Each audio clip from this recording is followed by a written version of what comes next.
ఈ సమయంలో మనం ఒక స్థుతి పాట పాడుకుందాం. మన మధ్య ఉన్న ఝాన్సీ గూడపాటి గారు మీరు సిద్ధంగా ఉన్నట్లయితే ఒక పాట పాడండి.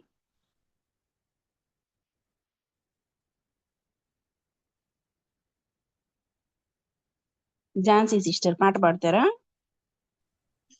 Okay sister. ఓకే అమ్మా, ఇది థాంక్యూ. మస్తు కరెంట్ లేదండి, ఫుల్ వర్షం. అవునా? Net okay okay.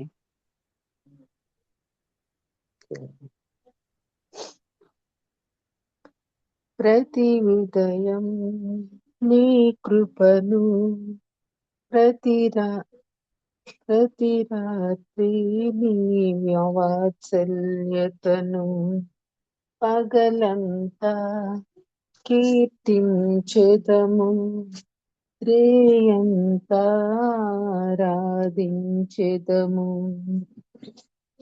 అన్ని కాలములలో ఉన్నవాడని నిన్ను, అన్ని కాలములలో స్తోత్రార్హుడని నిన్ను మేము పాడెదం, మేము పాడెదం, మేము పాడెదం, మేము పాడెదం. ఆకాశము నీదే, అంతరిక్షము నీదే, జీవ ప్రాణులు నీవే, జలరాశులు నీవే, సర్వమును సృజించిన దేవుడావని నిన్ను, సర్వమును సృజించిన దేవుడావని నిన్ను మేము పాడెదం, మేము పాడెదం. సంకల్పము నీదే, ఆలోచన నీదే, రాజ్యములు నీవే, రారాజువు నీవే, మా కొరకు బలి అయినా దేవుడావని నిన్ను, మా కొరకు బలి అయినా దేవుడావని నిన్ను మేము పాడెదం, మేము పాడెదం, మేము పాడెదం, మేము పాడెదం. Hallelujah, praise the lord. Thank you sister. మన మధ్య ఉన్న పాస్టర్ మురళీ బాబాయ్ గారు క్లాస్ కొరకు ప్రేయర్ చేస్తారా?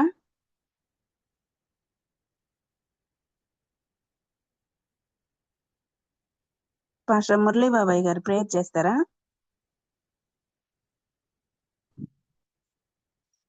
చేస్తున్నానమ్మా. Okay okay. దయగలిగిన తండ్రి, కృపగలిగిన యేసురక్షగా మీ బంగారు పాదాలకు వందనాలు, స్తుతులు చెల్లిస్తున్నామైనా ఈ రాత్రికాల వేళలో తండ్రి చిన్న మందగా మీ పాదాలు చెందడానికి మీరు మాకు ఇచ్చినటువంటి శ్రేష్టమైన సమయాన్ని బట్టి మీకే వందనాలు, స్తుతులు. నైనా ఈ దినం మరి క్లాసులు బోధిస్తున్నటువంటి నైనా మీ దాసులు బాబీని నైనా సిలువ చాటును మరుగుపరచండి. మేలైన శ్రేష్టమైన మాటలు మాకు బోధించమని నాయన బిడ్డను ఆయుత్తపరచమని ప్రార్థిస్తున్నాం.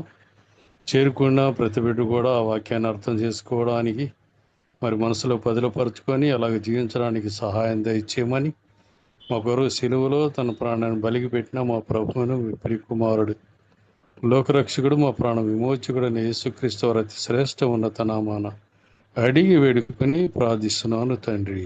ఆమేన్, ఆమేన్, ఆమేన్. ఈ సమయాన్ని మరి సహోదరుడు బాది రత్నాకర్ గారికి అందజేస్తున్నానండి. Welcome brother, good evening. Thank you sister. మరి ఒకసారి అందరికీ వెల్కమ్ అండి. థ్యాంక్ యూ అండి. మనం స్టార్ట్ చేసుకుందాం. మరి హెర్మెన్యూటిక్స్ సబ్జెక్ట్ కి మరి టైం ఎక్కువగా టైం చాలా యాక్చువల్గా మనం 1 month little more than 1 month అట్లాగా అనుకున్నాం, కానీ ఎక్స్టెండ్ అయిపోతా ఉంది. ఈరోజు ఓన్లీ హెర్మెన్యూటిక్స్ సబ్జెక్ట్ మీదే మనం స్టడీ చేసుకుందాం. దేవునికి స్తోత్రం. మరి దయచేసి ప్రార్థనాపూర్వకంగా మీరు కాన్సన్ట్రేట్ చేయవలసిందిగా ప్రభు పేరిట వినయంగా మనవి చేస్తున్నానండి. అయితే దీనికి సబ్జెక్ట్లోకి వెళ్ళక ముందు ఒక చిన్న విషయం మీతో పంచుకోవాలని అనుకుంటున్నాను. ఏంటంటే థియాలజీలో 2 లెవెల్స్ ఏంటంటే, ఒకటి gradual bachelors level, for example BTh, BD. Next MTh, MD. What is the difference ఏంటి? మనం బీటీహెచ్ తోటి లేకపోతే BD bachelor of divinity, bachelor of theology, వీటితోటి ఆగిపోవచ్చు కదా. మళ్ళీ మనం ఎందుకు మాస్టర్స్ చేయాలి?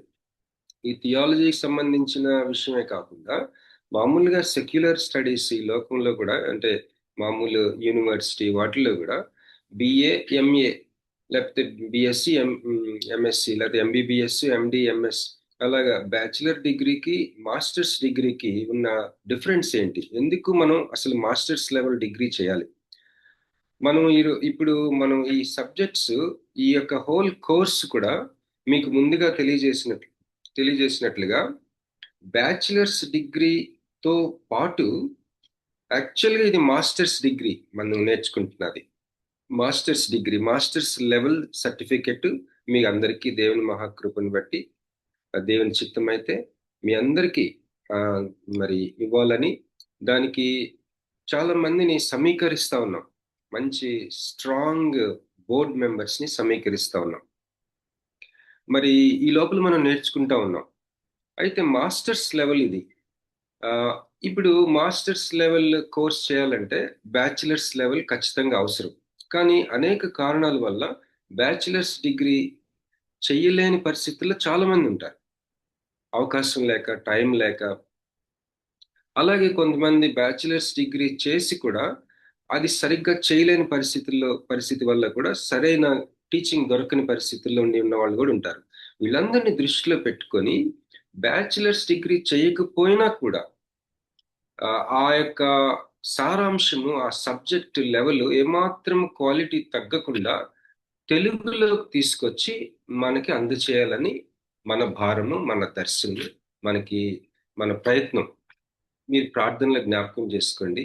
ఈ విషయాలు ఎందుకు చెప్తున్నానంటే, ఇప్పుడు నేను కొన్ని పాయింట్స్ అసలు ఎందుకు మాస్టర్స్ లెవెల్ ఎందుకు చేయాలి, దానివల్ల వ్యక్తిగతంగా మనకి ఏంటి ప్రయోజనం అన్నది నేను ఇప్పుడు ఈ పాయింట్స్ మీరు వినడం వల్ల ప్రార్థన చేస్తే మనం ఈ ప్రయత్నం సఫలీకృతం అవుతుందని నేను మీతో పంచుకుంటా ఉన్నాను. ఇప్పుడు పర్సనల్ లెవెల్ అడ్వాంటేజెస్ ఏంటి?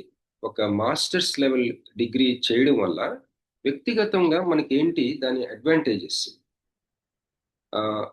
బ్యాచిలర్స్ డిగ్రీతో ఆగిపోకుండా మాస్టర్స్ డిగ్రీ చేయటం వల్ల వ్యక్తిగతంగా మనకుండే ప్రయోజనాలు ఏంటంటే, deeper personal faith and spiritual maturity. మరి వ్యక్తిగతమైన విశ్వాసము విషయంలో లోతుగా వెళ్ళటానికి, అలాగే ఆత్మ సంబంధమైన ఆత్మీయ పరిణతి, మెచ్యూరిటీలోకి వెళ్ళటానికి దోహదపడుతుంది. ఎట్లా దోహదపడుతుందంటే, longer, more intensive formation process. ఈ కోర్సు విషయంలో మనం ఏం చేస్తామంటే, చాలా సుదీర్ఘ కాలం, మరీ సుదీర్ఘం అంటే ఒక దీర్ఘకాలికంగా మరి మన అంతరంగంలో ఒక రూపించబడే ఒక ప్రక్రియకు లోనవుతాం.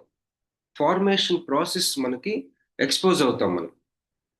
ఎట్లా అంటే ప్రార్థన వల్ల, అలాగే రిఫ్లెక్షన్ వల్ల, నేర్చుకున్నవి ఒకసారి ఆలోచించుకోవడం, మళ్ళీ రిఫ్లెక్ట్ చేసుకోవడం వల్ల, తర్వాత సూపర్వైజ్డ్ మినిస్ట్రీ, పరిచర్యని మరికొంత అవగాహనతో చేయడం వల్ల, అలాగే మరి దేవుని యొక్క వాక్యాన్ని థియలాజికల్ స్టడీస్ చేయడం వల్ల మనం ఏం చేస్తాం?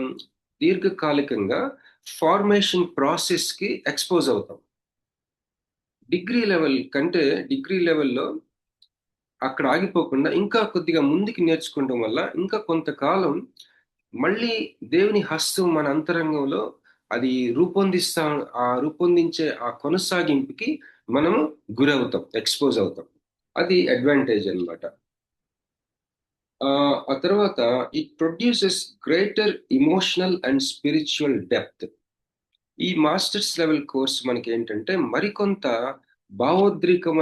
భావోద్రేకాలకు సంబంధించిన ఆ యొక్క అంతరంగంలో ఇమోషనల్ లెవెల్లో మనము లోతుకి వెళ్ళడానికి, అలాగే ఆత్మ సంబంధమైన లోతుకి వెళ్ళడానికి కూడా అవకాశం ఉంటుంది.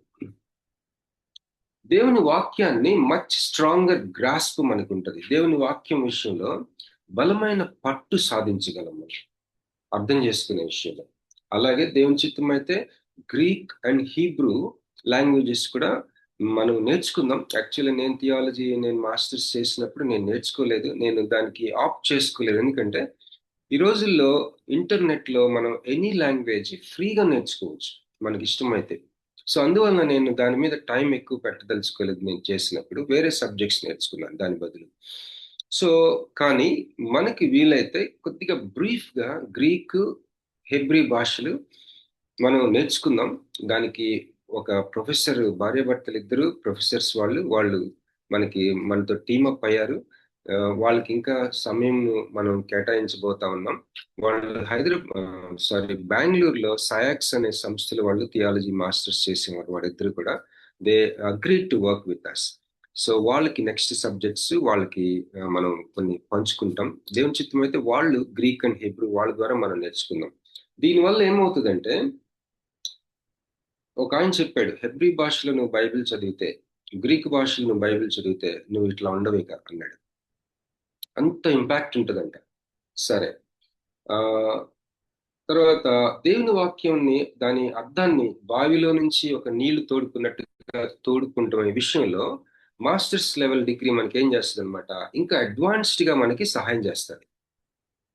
అలాగే it will let you read and understand the Bible far more accurately and personally. దేవుని వాక్యాన్ని మనం ఇంకా ఎక్కువ యాక్యురేట్ గా, పర్సనల్ గా మరి చదవటానికి, అండర్స్టాండ్ చేసుకోవడానికి ఈ మాస్టర్స్ లెవెల్ డిగ్రీ ఎక్స్పోజర్ మరికొంత మనకి సహాయం చేస్తుంది. నేను ఇంతకుముందు చెప్పినట్లుగా బ్యాచిలర్స్ డిగ్రీ దగ్గర ఆగిపోవచ్చు. ఇంకా చెప్పాలంటే మనము మన సొంతగా నేర్చుకున్న జ్ఞానం దగ్గర ఆగిపోవచ్చు. సిస్టమాటిక్ మాస్టర్స్ డిగ్రీ లెవెల్ ఆ ఎక్స్పోజర్ మనకి ఏం చేస్తుందంటే, దేవుని హస్తము మనల్ని ఫార్మేషన్ ప్రాసెస్ కి ఫర్దర్ గా గురి చేస్తుంది. It will expose us to the continuous formation process in our soul.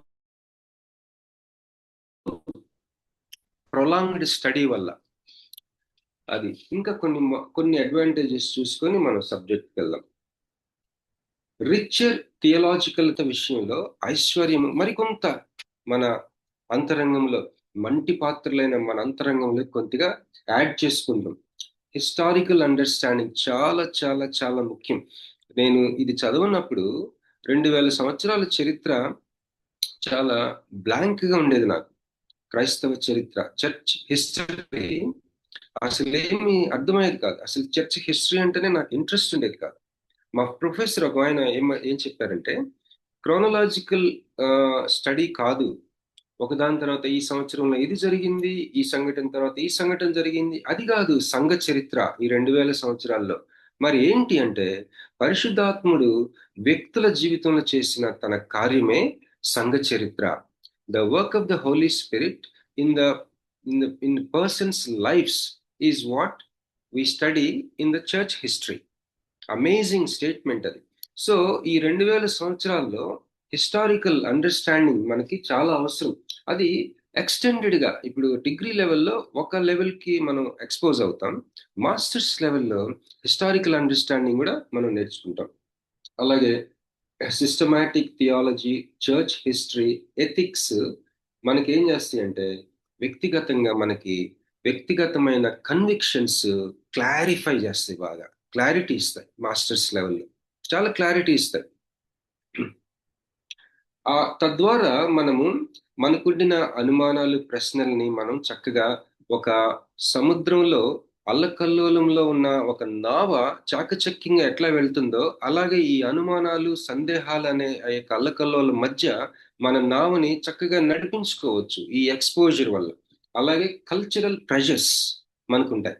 సంస్కృతి రకరకాలైన ఒత్తిడిలు తీసుకొస్తూ ఉంటుంది. సో ఈ మాస్టర్స్ డిగ్రీ కంటెంట్ ఎక్స్పోజరు మనము వాటిల్లో నుంచి చక్కగా మనల్ని నడిపించుకోవడానికి సహాయపడుతుంది. అలాగే ఈ కాంప్లెక్స్ లైఫ్ క్వశ్చన్స్ కూడా మనకి చాలా కాన్ఫిడెంట్ గా మనం నావిగేట్ చేసుకోవచ్చు ఈ మాస్టర్స్ లెవెల్ ఎక్స్పీరియన్స్. ఎందుకంటే సింపుల్ రీజన్ ఏంటంటే కొంత ప్రొలాంగ్డ్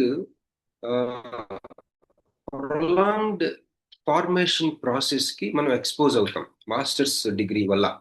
అది దానివల్ల చాలా చాలా అడ్వాంటేజెస్ ఉంటాయి మనకి.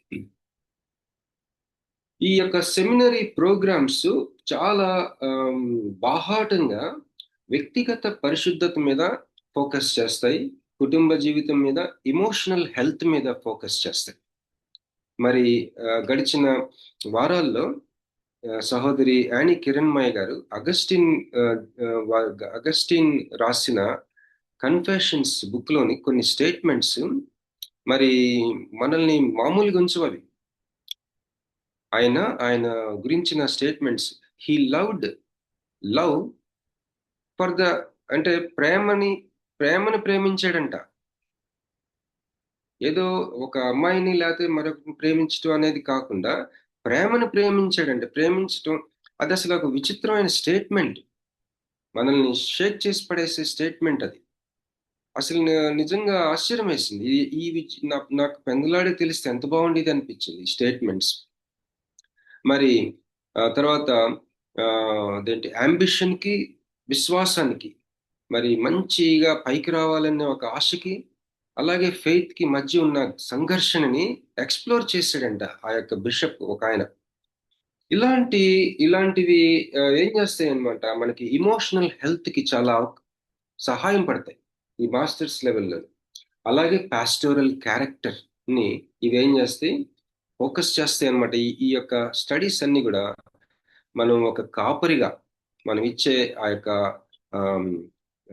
కేర్ కి, ఆ యొక్క సంరక్షణకి ఇవి ఫోకస్ చేస్తాయి ఈ యొక్క సబ్జెక్ట్స్ అన్ని.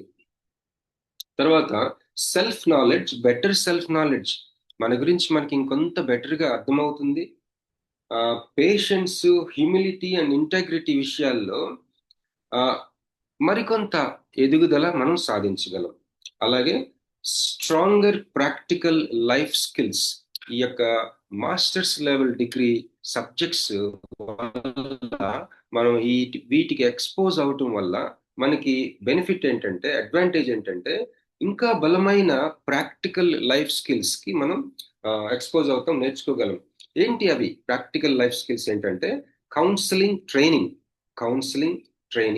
Conflict resolution. ఎవరికైనా మనం సలహా చెప్పడానికి కానీ, వాళ్ళకున్న వ్యక్తిగత సమస్యలు విని మంచి ఆలోచన చెప్పడం కానీ, అలాగే కాన్ఫ్లిక్ట్ రెజల్యూషన్, ఏదైనా ఒక మరి ప్రాబ్లమ్ ని సాల్వ్ చేయడం కానీ, నాయకత్వము, అలాగే ప్రీచింగ్ ప్రాక్టీస్, ఇవన్నీ కూడా ఆరోగ్యకరమైన వ్యక్తిగత రిలేషన్షిప్స్ లోకి తీసుకొచ్చుకోవచ్చు.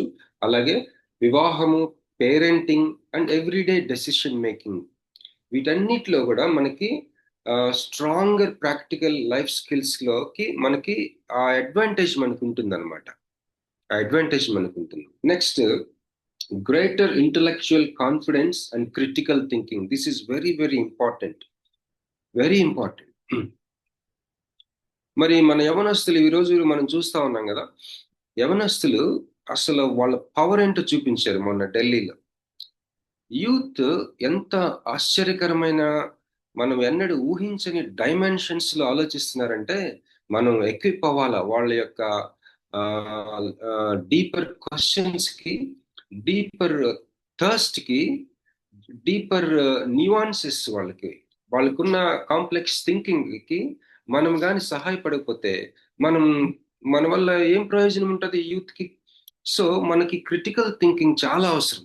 క్రిటికల్ థింకింగ్ మనం ఏంటంటే గుడ్ అండ్ బ్యాడ్ మధ్య కాదు, రెండు గుడ్స్ మధ్య మనం అనలైజ్ చేయగలగాలి, రెండు బ్యాడ్స్ మధ్య అనలైజ్. క్రిటికల్ థింకింగ్ మనకి ఈ మాస్టర్స్ లెవెల్ ఎడ్యుకేషన్ ఎక్స్పోజ్ చేస్తుంది. తర్వాత గ్రేటర్ ఇంటలెక్చువల్ కాన్ఫిడెన్స్ ఇస్తుంది, జ్ఞానానికి సంబంధించిన ధైర్యం మనకు వస్తుంది. హల్లెలూయా.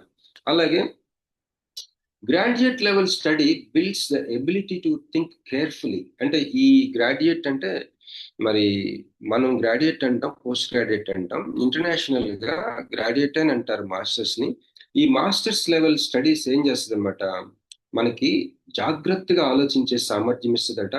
ఐడియాస్ ని ఇవాల్యుయేట్ చేసే సామర్థ్యం, ఐడియాస్ ని, ఆలోచనని, ఐడియాలని బేరీజ్ వేసే సామర్థ్యం ఇస్తుంది.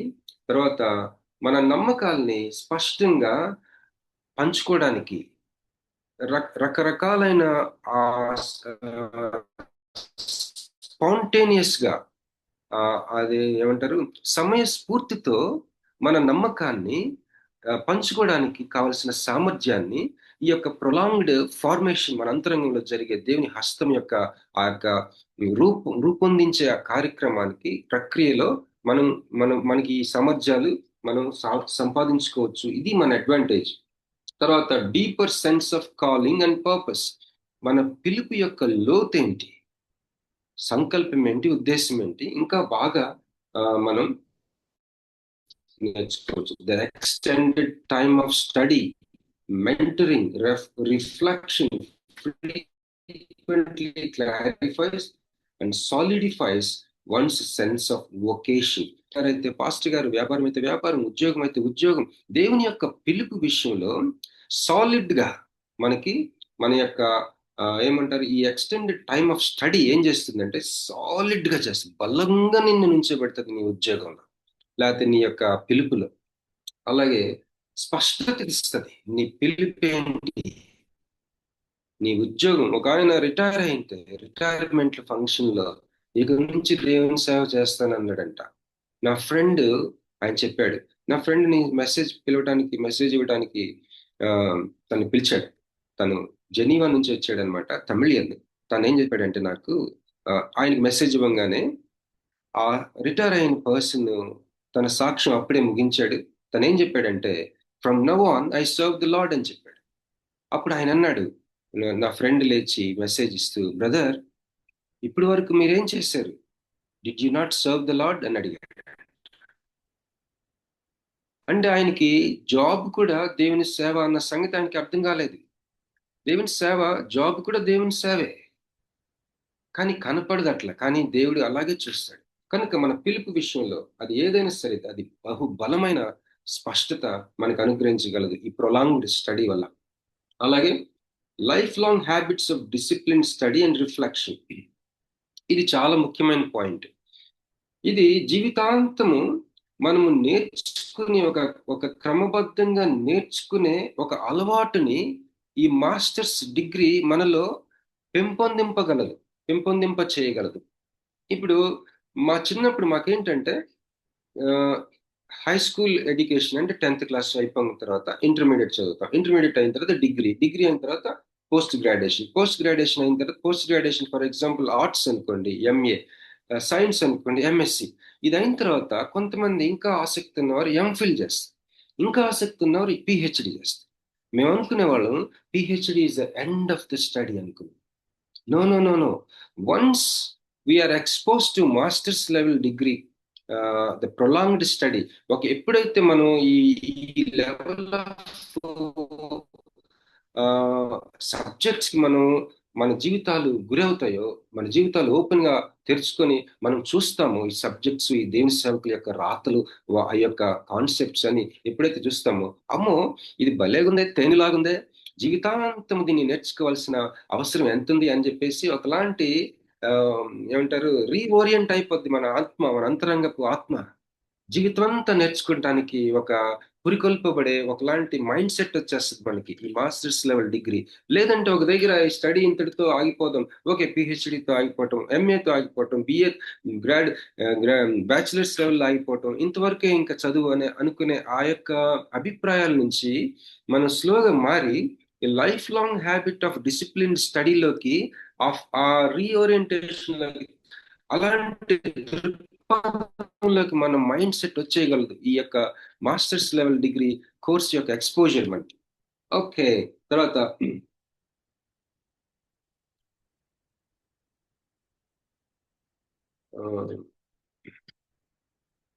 ఇంకా ఏంటంటే 1, 2 ఉన్నాయి, చూసుకుని సబ్జెక్ట్లోకి వెళ్ళిపోదాం.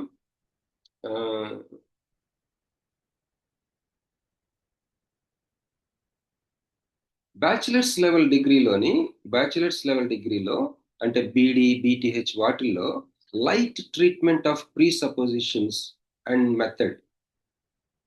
It focuses on how to, ఇది ఎలాగా చేయగలం అన్నది మనకు నేర్పిస్తారు. హౌ టు ఎగ్జాంపుల్ బిబ్లిక్, ఇప్పుడు మనం హెర్మెన్యూటిక్స్ లో కూడా ఇది ఎలా చేయాలి, ఎలాగ మనం దేవుని వాక్యం నుంచి అర్థం తీసుకోవాలి, అది బ్యాచిలర్స్ లెవెల్ డిగ్రీలో ఉంటుంది. లైట్ ట్రీట్మెంట్ ఉంటుంది అనమాట.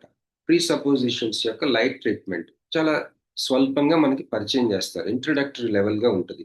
మాస్టర్స్ లెవెల్లో ఏంటంటే ఈ యొక్క బలాలు, బలహీనతలు చరిత్రలో, క్రైస్తవ సంఘ చరిత్రలో అనేక మంది రకరకాలైన ప్రధానమైన గుంపులు ఏ విధంగా అర్థం చేసుకున్నారు, వాటి బలాలేంటి, బలహీనతలేంటి. ఇప్పుడు రంజిత్ ఓఫిర్ గారు ఉన్నారు, ఉదాహరణకు చెప్తున్నాను. రంజిత్ ఓఫిర్ గారు ఒక బుక్ రాశారు. ఆ బుక్ మీద ఒక డిబేట్ అయింది. రైట్ టు థియాలజీ అని ఒక ఫోరం వాళ్ళు, మొండితోక సుధాకర్ గారు వీళ్ళందరూ టీమ్గా ఆయన్ని కన్ఫ్రంట్ చేశారు. మీరు రాసిన బుక్లో కొన్ని తప్పులు ఉన్నాయని. ఆ డిబేట్ దాదాపు 2-3 అవర్స్ జరిగింది. మరి ఇవి ఇలాంటివి మనము ఏమంటారు, బలాలేంటి, బలహీనతలేంటి, కొంతమంది రాసిన ఈ యొక్క సంఘాలని ప్రభావితం చేస్తున్న ఆ యొక్క ప్రీచర్స్ యొక్క బోధల యొక్క తీరుతెన్నులేంటి, వాటిని మనం విశ్లేషించాలంటే మనకి కొంత ఫ్రేమ్ వర్క్ అవసరం. లేకపోతే అసలు మనకేమి కనపడదు, మనకేమి చూడలేం మనం డిఫరెన్సెస్. సో కనుక ఇవాల్యుయేషన్ అంటే అంచనా వేయటం, బేరీజ్ వేయటానికి మాస్టర్స్ లెవెల్ డిగ్రీ మనకు అవసరం. ఎందుకంటే ఎటు చూసినా మనకి రకరకాలైన బోధలు ఉన్నాయి, అసలు ముందెన్నడూ లేనన్ని బోధలు ఉన్నాయి. మీకు కావాలంటే ఎప్పుడైనా నాకు మీరు అడగండి, నేను మీకు చెప్తాను, షాక్ అవుతారు. అసలు షాక్ అయ్యే బోధలు ఎన్ని ఉన్నాయో. నేను ఒక ఆయన్ని దేవునిలోకి నడిపించాను మా బంధువుల్లో. ఆయన ఎక్కడో పల్లెటూరులో ఒక కాలేజీ, సోషల్ వెల్ఫేర్ కాలేజీలో ఆయన లెక్చరర్గా చేస్తా ఉన్నప్పుడు ఆయన దేవునికి తన హృదయం ఇచ్చారు. నేను వాక్యం చెప్పగానే ఆయన మారు మనసు అనుభవం పొందారు. అసలు కొన్ని రోజులు కూడా అవ్వలేదు, ఒక ఆమె ఆ కాలేజీకి వెళ్ళి ఆయనకి Mormon, later day saints Mormon పుస్తకం, బైబిల్ ఇచ్చేసింది. సైతాన్ ఎంత భయంకరంగా పనిచేస్తున్నాడు తప్పుడు బోధల వల్ల. సాతానుడు భయంకరమైన రూపం వేసుకొని రాలేదు అవ్వ దగ్గరికి. జస్ట్ అ క్వశ్చన్, ఇది నిజమా అని అడిగాడు, అంతే. ఈజ్ ఇట్ ట్రూ అని అడిగాడు. సో ఇంటలెక్చువల్ లెవెల్లోనే పనిచేస్తాడు ఎక్కువ వాడు. ఈ చిన్న చిన్న దెయ్యాలే అనమాట మేనిఫెస్ట్ చేసేది. సైతాను ప్రిన్సిపాలిటీస్, పెద్ద పెద్ద ఈవిల్ స్పిరిట్స్, వాళ్ళు కాన్సెప్చువల్ లెవెల్లోనే ఉంటారు. వాళ్ళు ఐడియాస్ లెవెల్లోనే ఉంటారు. ఐడియాలజీ చాలా ముఖ్యం సైటన్కి. ఎందుకంటే ఇది నిజమా అని ఒక క్వశ్చన్ వేసాడు, అక్కడే కదా మొత్తం. అసలు ఒక ఆయన అన్నాడు, ఏంటి, కాస్మిక్ ట్రీజన్ జరిగిందంట, ఈ విశ్వంలోనే రాజద్రోహం జరిగిందంట మనకి ఆ ప్రశ్న వల్ల. ఇది నిజమా అన్న ప్రశ్న వల్ల అప్పుడు దాకా దేవునికి, సమస్త సృష్టికి ఒక ఆదాము ఏమయ్యాడు, ఒక వారసుడిగా ఉండి దేవుని తర్వాత నెక్స్ట్ పరిపాలించవలసిన ఆ యొక్క రాకుమారుడు ఆదాము రాజద్రోహానికి గురయ్యాడు ఒక్క ప్రశ్న వల్ల, ఒక్క ఐడియా వల్ల. సో మాస్టర్స్ లెవెల్ ఏం చేస్తుంది అనమాట, ఐడియాస్ ని విశ్లేషించే ఆ సామర్థ్యాన్ని మనకి పెంపొందించేస్తుంది. ఆ యొక్క ప్రొలాంగ్డ్ స్టడీ వల్ల ఆలోచిస్తూ ఉంటాం, ఎందుకు వచ్చిన గొడవ ఇది అని ఒక పక్కన అనిపిస్తూనే ఉంటుంది. కానీ మనం రాను రాను రాను రాను ఒక టార్చ్ లైట్ లాగా నువ్వు కొన్ని అనుకోని పరిస్థితుల్లో నీ అవసరం ఉంటుంది. కొన్ని విషయాల్లో ఒకసారి ఒక చిన్న గ్రూప్ లో నేను కూర్చొని ఉన్నాను. అక్కడ కొంత డిస్కషన్ అవుతూ ఉంటే నాకు సడన్ గా ఒక ఐడియా వచ్చింది. ఏంటంటే, అరే మనకి విశ్వాస ప్రమాణం ఉంది కదా అన్నాను నేను. అందరూ ఆశ్చర్యపోయారు. అసలు నాకంటే ఎవ్రీడే రెగ్యులర్ గా చెప్పేవాళ్ళు వాళ్ళ సంఘాల్లో ఎక్కువ చెప్తారు, మేము వెళ్ళే సంఘంలో అంతగా చెప్పరు విశ్వాస ప్రమాణం. కానీ వాళ్ళకి నేను చెప్పిన థాట్ భలే భలే భలే అనుకున్నారు వాళ్ళు.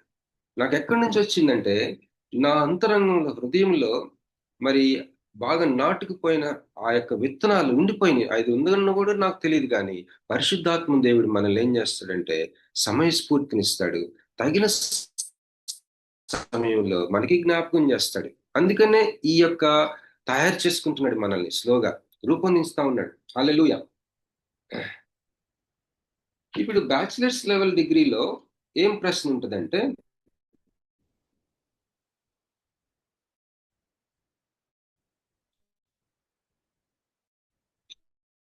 How do I correctly understand and apply this passage? ఇది కరెక్ట్ గా ఎట్లా అర్థం చేసుకోవాలి, కంటెంట్, అది అప్రోచ్. అలాగే మాస్టర్స్ లెవెల్ ఎట్లా అంటే, how has the church and academy interpreted scripture across history?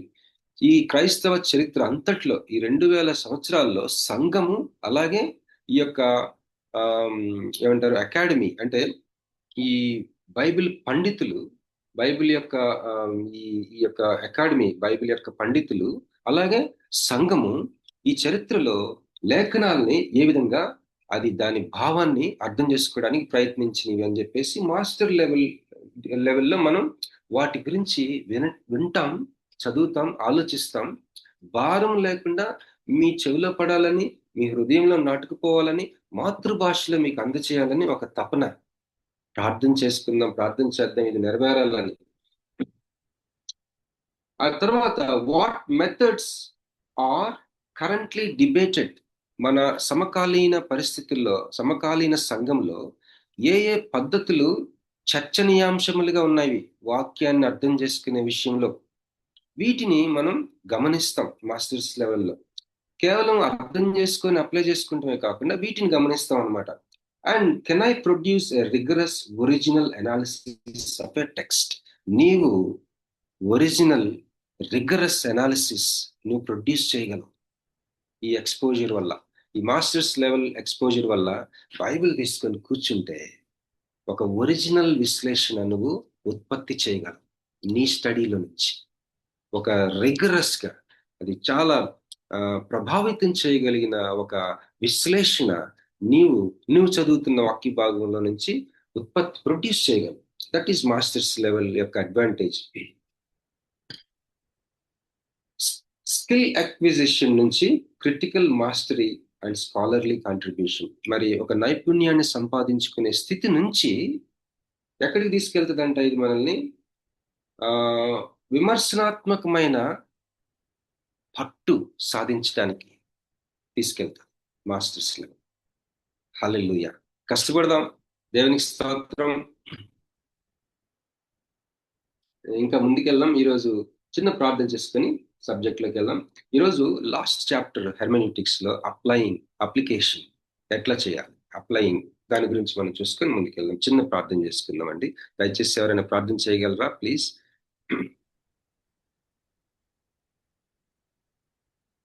ఈరోజు ఓన్లీ హెర్మెన్యూటిక్స్ అండి, కనుక ఒక హాఫ్ అన్ అవర్ లో ముగించేస్తాను. ప్రార్థన చేయండి ఎవరైనా దయచేసి. ప్రేయర్ బ్రదర్ నల్లూరు రమేష్ గారు ప్రేయర్ చేస్తారా? చేస్తానమ్మా. మహాపరిశుద్ధుడ, మహోన్నతుడ, సర్వాధికారి, నీకు వందనాలయ్యా, స్తోత్రాలు చెల్లిస్తున్నాం తండ్రి. పరిశుద్ధాత్మ దేవా నాయన, నీవు బోధించిన బోధన బట్టి మీకు వందనాలు తండ్రి నాయన. పాస్టర్ గారి ద్వారా తండ్రి నాయన మీరు మాట్లాడిన విధానాన్ని బట్టి కూడా మీకు వందనాలు, స్తోత్రాలు చెల్లిస్తున్నాం తండ్రి నాయన. అయా ప్రతి విషయంలో తండ్రి నాయన ఉన్నత చదువు ఎంత విలువైనదో, దాని ద్వారా ఏం నేర్చుకోవాలో మీరు చెప్పి ఉన్నారు తండ్రి నాయన. గ్రాడ్యుయేషన్, పోస్ట్ గ్రాడ్యుయేషన్ అంటే ఏంటి, అసలు చదవకపోతే ఆత్మీయంగా మనం ఏ విధంగా మీ మాటలు తెలుసుకోవాలి, తెలుసుకున్న తర్వాత నెక్స్ట్ లెవెల్కి ఎలా వెళ్ళాలి అనేది తండ్రి నాయన ఎంతో చక్కగా వివరించిన మీరు మీ మాటల ద్వారా మీకు వందనాలు, స్తోత్రాలు చెల్లిస్తున్నాం తండ్రి నాయన. ఇంకా ఎవరైనా రావాల్సిన వాళ్ళు ఉంటే త్వరగా రావడానికి నాయన, మీ మాటలు ఎవరు కూడా మిస్ అవ్వకుండా ఉండడానికి మీరు సహాయం చేయమని ప్రార్థన చేస్తున్నాను తండ్రి నాయన. ఇక జరగబో ప్రతి విషయంలో కూడా నాయన, సమయం అంతా కూడా నాయన మీ చేతికి అప్పచెబుతూ తండ్రి నాయన. ప్రతి విషయంలో మా అందరికి తోడుండి నాయన, మా అందరి మనసులు తెరిచి తండ్రి నాయన, మీ రహస్యాలన్నీ కూడా తెలుసుకోవడానికి మాకు సహాయం చేయమని, ప్రతి విషయంలో తోడుండమని ప్రభువైన యేసు నామములో అడుగుతున్నాను తండ్రి. Amen. Amen. Amen. Thank you brother. మన సబ్జెక్ట్ ఈరోజు applying the biblical message. Bible మనం అర్థం చేసుకున్న తర్వాత దానిని ఏ విధంగా అప్లై చేసుకోవాలి, అన్వయించుకోవాలి అన్న చివరి చాప్టర్. మనము మొత్తం 8 చాప్టర్స్ ఉంటాయి ఈ హెర్మెన్యూటిక్స్ టెక్స్ట్ బుక్ లోని. 8లో అక్కడక్కడ కొన్ని చూసుకున్నాం. ఒక chapter theological analysis. It's very very very important. దాన్ని బాగా స్కిమ్ చేసి ఏదర్ రిటర్న్ ఫామ్ లో కానీ ఇలాగ ఒక క్లాస్ ఫామ్ లో కానీ ఇవ్వాలని ఆశపడతామని ప్రార్థన చేయండి. చాలా ముఖ్యం అది, చాలా ముఖ్యం అది. భలే బాగుంది కూడా. ఈ ఫస్ట్ మనం ఏం చేస్తామంటే, మనము మీకు జ్ఞాపకం చేస్తాను, మనం ఈ యొక్క సబ్జెక్ట్ లోని ఏమేమి నేర్చుకున్నామంటే ఇంతవరకు బిబ్లికల్ హెర్మెన్యూటిక్స్ అంటే ఏంటి పరిచయం, ఇంట్రడక్షన్ నేర్చుకున్నాం. అలాగే హిస్టరీ ఆఫ్ బిబ్లికల్ ఇంటర్ప్రిటేషన్ కొన్ని చూసాం మనం. కొన్ని స్కూల్స్ ఆఫ్ థాట్, ఎవరెవరు ఏ యొక్క రకరకాలైన చరిత్రలో రకరకాలైన మరి పండితులు వాళ్ళ యొక్క అనుచరులు ఏమేంటి నమ్మారు, ఎలాంటి పద్ధతులు నమ్మారని ఒక అవగాహన కోసం మనం చూసుకుంటాం. కొంత వదిలేసాము, కానీ కొంత మెయిన్ కంటెంట్ చూసాము. ఆ వదిలేసినవి దాని యొక్క సారాంశము క్వాలిటీ తగ్గకుండా రిటర్న్ గా మీకు అందజేస్తాం. అది దయచేసి ప్రార్థన చేయండి.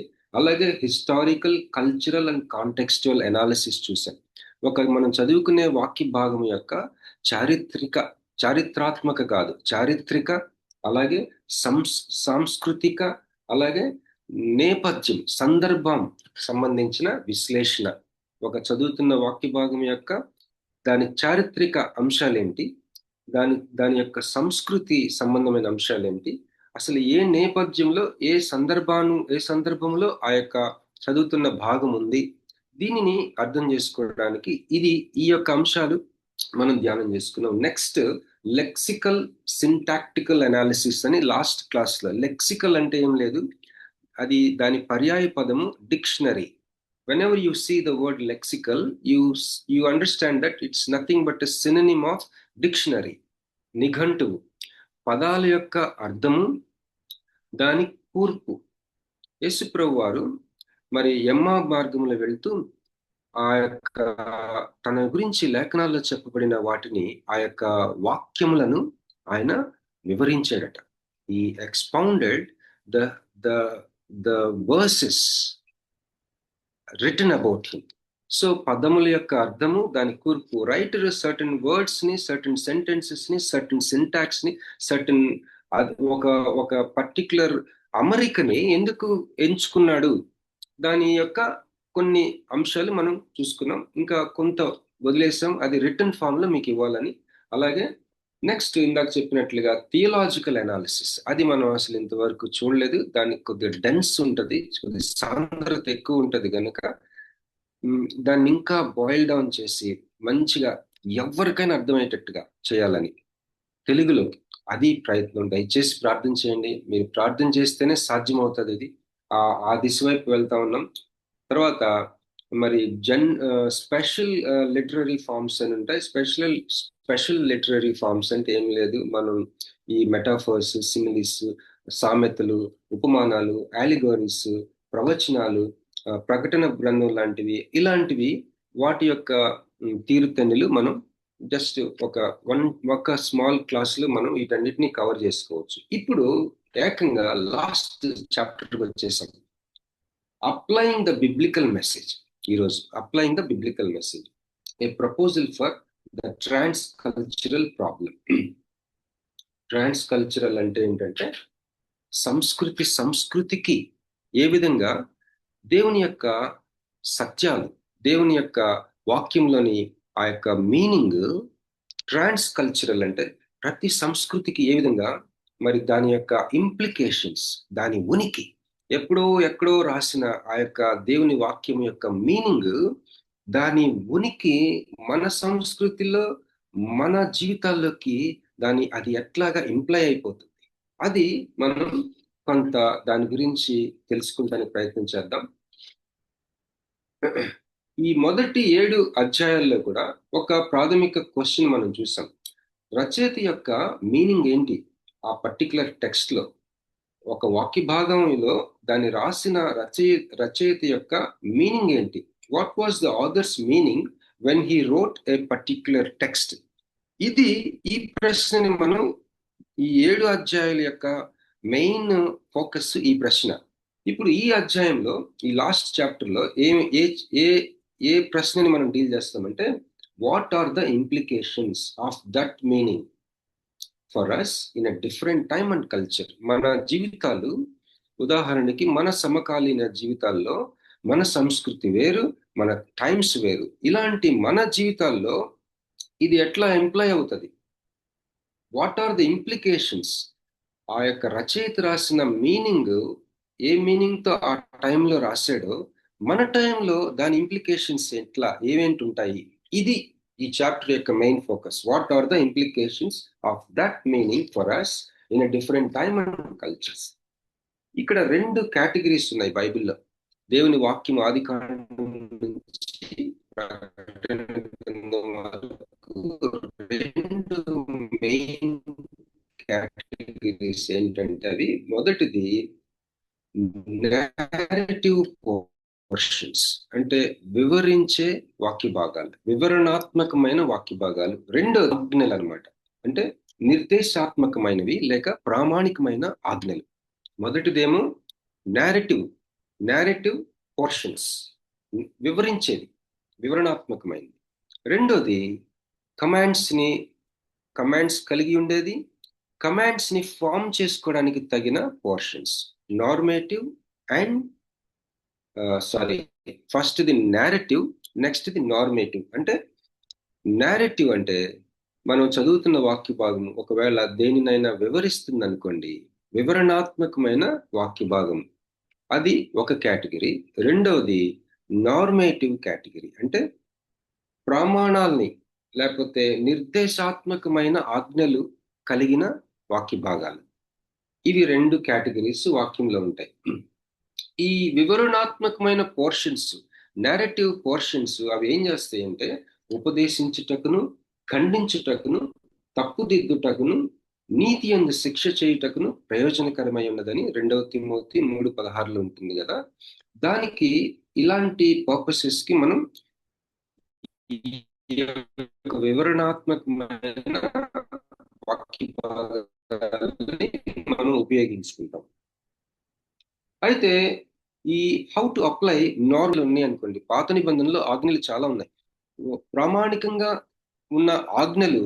అలాంటి వాక్య భాగాల్లో నుంచి ఆజ్ఞల్ని మనం మన యొక్క సంస్కృతికి, మన కాలాలకి ఏ విధంగా అన్వయించుకుంటాం, ఇంప్లై చేసుకుంటాం, వాటిని ఏ విధంగా ట్రాన్స్ఫర్ చేసుకుంటాం. హోల్సేల్ గా డైరెక్ట్ గా ట్రాన్స్ఫర్ చేసేసుకుంటామా, లేకపోతే ట్రాన్స్ఫార్మ్ చేస్తామా? either we transfer the commands or transform the commands to apply into a different culture and times. ఇది కూడా మనం చూస్తాం. ఇది ఈ రోజు చూడము, నెక్స్ట్ క్లాస్ లో చూస్తాం. ఈ రోజు మాత్రం ఈ వివరణాత్మకమైన సంబంధించిన పోర్షన్స్ గురించిన విషయాలు కొన్ని చూసుకొని క్లోజ్ చేసుకుందాం.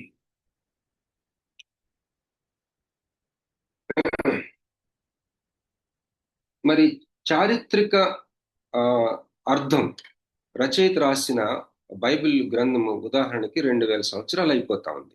ఆ చరిత్రలో, అప్పటి చరిత్రలో రాసిన ఆ యొక్క వాక్య భాగంలోని అర్థం, దానిని మరి ఈ ఆధునిక సమాజానికి దానిని అప్లికేషన్ చేయడానికి అది అక్కడి నుంచి ఇక్కడికి రావాలి. ఈ బైబిల్లో ఉన్న ఆ యొక్క వాక్య భాగం యొక్క అర్థం మన ఆధునిక జీవితంలో ఉన్న మన జీవితాల్లోకి ఈ ప్రయాణం, ఈ మూవ్మెంట్ ని దానంతటి అదే జరిగిపోద్ది అనుకుంటారు చాలా మంది. లేకపోతే ఒక మ్యాజిక్ బాక్స్ లో మనం వేసేస్తే, దేవుని వాక్యాన్ని ఇటు సైడ్ నుంచి వేసేస్తే ఆ బాక్స్ లేదో జరిగిపోయి యువతల సైడ్ అప్లికేషన్కి వచ్చేస్తుంది అనుకుంటాం. స్ట్రైట్ ఫార్వర్డ్ అనుకుంటాం. మరి అంత స్ట్రైట్ ఫార్వర్డ్ గా ఉంటే ఇన్ని డిఫరెన్సెస్ ఆఫ్ ఒపీనియన్ ఎందుకున్నాయి? డాక్ట్రినల్ డిఫరెన్సెస్ ఎందుకున్నాయి? ఇవాంజలికల్ చర్చెస్ లోనే ఎందుకున్నాయి? కనుక అంత స్ట్రైట్ ఫార్వర్డ్ ఏం కాదు. మనం కొద్దిగా విశ్లేషణ మనకు అవసరం. సరే, ముందుకెళ్దామండి. This chapter describes the movement from meaning to application. అర్థం నుంచి అప్లికేషన్ కి మూవ్మెంట్ ఎలా ఉందో అది వివరిస్తా ఉంది. వివరించుతా అనమాట ఈ యొక్క అధ్యాయం. ఈ 2 భాగాలు దయచేసి గమనించండి. It is divided into 2 parts. ఈ యొక్క అధ్యాయము 2 భాగాలు. నంబర్ 1 ప్రిన్సిపలైజింగ్. తెలుగులో కొద్దిగా కష్టపడి ఒక మాట పెట్టాను. శాస్త్రీయ నియమము రాబట్టుకొనుట. వాక్య భాగంలో నుంచి శాస్త్రీయమాలు ఏది పడుతుందిగా, మరి ఆ శాస్త్రీయ నియమాలు రాబట్టుకొనుట కోసమే మనం ఈ 7 చాప్టర్స్ మీద కాన్సన్ట్రేట్ చేసాం. ఇప్పటి వరకు మనం చదివిందంతా కూడా ఈ యొక్క ఏమంటారు, ప్రిన్సిపల్స్ మనకు తెలుసు. ప్రిన్సిపల్ అంటే సూత్రము లేకపోతే నియమము. సూత్రము ఫార్ములాకి సంబంధించింది కాబట్టి ప్రిన్సిపల్ అంటే నియమ నిబంధనలు అంటాం కదా. ప్రిన్సిపలైజింగ్, శాస్త్రీయ నియమాలని రాబట్టుకోవడం, principalizing. That is very important. First part ఈ చాప్టర్ లో వి టాక్ అబౌట్ ప్రిన్సిపలైజింగ్.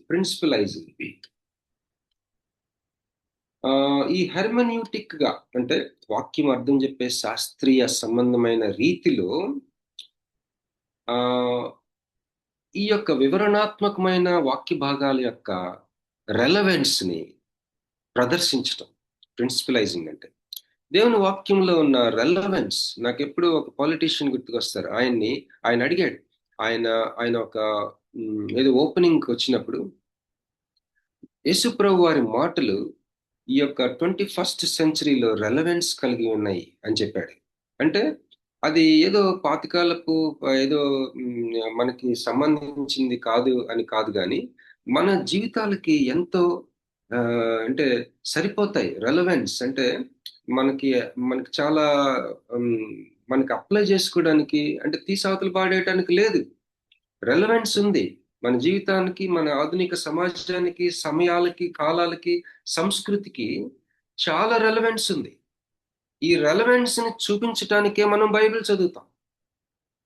ఈ రెలవెన్స్ ని చూపించడానికే శాస్త్రీయ నియమాలని మనం బైబిల్ చదువుతాం. వ్యక్తిగత పర్సనల్ బైబిల్ స్టడీలో నుంచి శాస్త్రీయ నియమాలని రాబట్టుకోవడం. ఎందుకంటే రెలవెన్స్ ఉందని చూపించడానికి మన ఆధునిక కాలానికి. హల్లెలూయా. ఈ రెండవ సగంలో ఏంటంటే ఈ ఆజ్ఞలకు సంబంధించింది ఏంటంటే ఒక మోడల్ మనం కనిపెడతాం. ఏంటంటే ఈ బైబిల్ ఆజ్ఞల్ని మరి మన సంస్కృతికి నుంచి మరి సంస్కృతి నుంచి సంస్కృతికి అవి ఏ విధంగా అవి ట్రాన్స్లేట్ అవుతాయో ఆ యొక్క మోడల్ని మనం గమనిస్తాం. కానీ నెక్స్ట్ క్లాస్లో ఇప్పుడు మాత్రం ప్రిన్సిపలైజింగ్, మనం దాని మీద కాన్సన్ట్రేట్ చేద్దాం. ప్రిన్సిపలైజింగ్, శాస్త్రీయ నియమాన్ని రాబట్టుకుంటాం. ఒక ఎగ్జాంపుల్ కూడా చూసుకుంటాం. మనం ఎగ్జాంపుల్ చూసుకొని క్లోజ్ చేసుకుందాం. 2వ అధ్యాయంలో ద హిస్టరీ ఆఫ్ బిబ్లికల్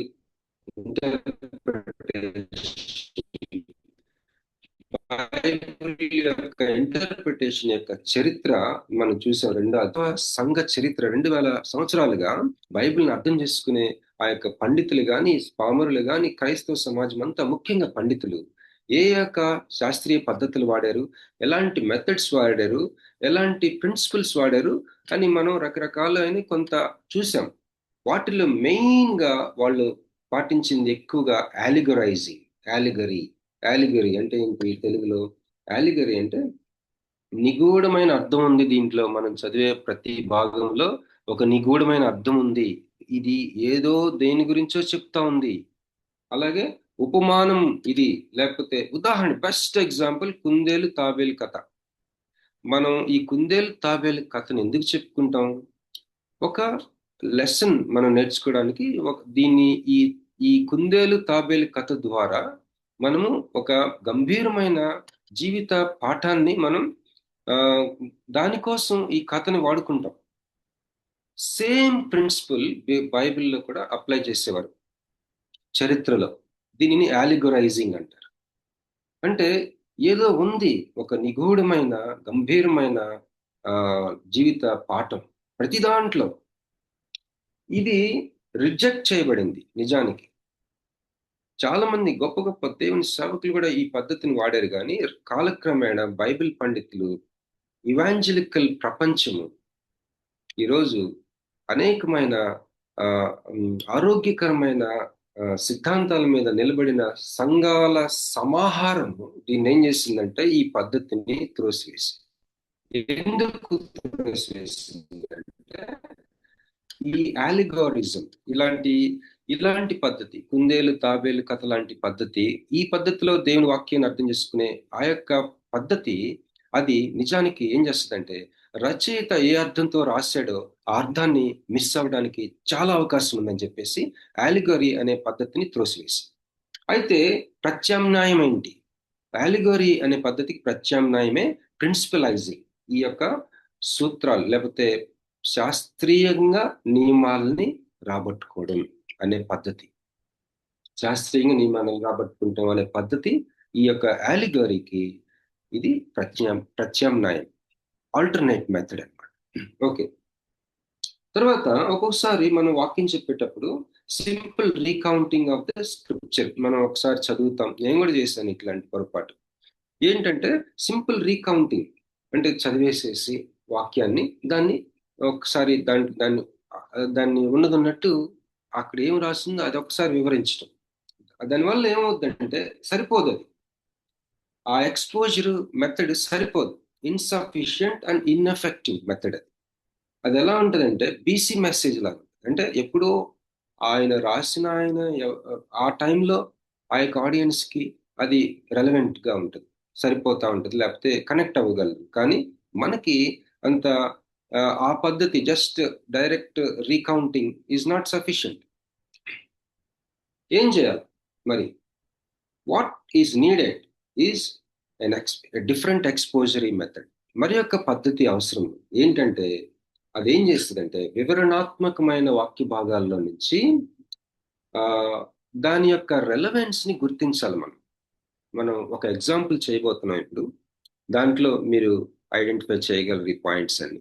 మనం చదువుతున్న వాక్య భాగము ఒకవేళ ఒక దేన్నైనా వివరించేది నేరేటివ్ పోర్షన్ అయితే దాంట్లో రెలవెన్స్ ఏంటి, వేరే సంస్కృతి మన సంస్కృతికి రెలవెన్స్ ఏంటి, మన సమయానికి అసలు మనం కనెక్టింగ్ పాయింట్స్ ఏంటి అని మనం ఆ యొక్క రెలవెన్స్ ని గుర్తుపట్టాలి మనం చదువుతున్న వాక్యంలో. అలాగే ఈ యొక్క కాంటెంపరీ బిలీవర్స్ కి రెలవెన్స్ ఏంటి గుర్తుపెట్టి అదే సమయంలో without making the text say something the original author did not intend, దానిని రాసిన అసలు రచయిత అసలు చెప్పని ఏదైనా అట్లాంటివి మనం కలుపుకోకుండా మనం చదివే వివరణాత్మకమైన వాక్య భాగం చదువుతూ దాన్ని అర్థం చేసుకునే ప్రయత్నం చేసే భాగంలో రెలవెన్స్ ఏంటి, మోడర్న్ ఈ యొక్క సమకాలిక విశ్వాసులకి మనకి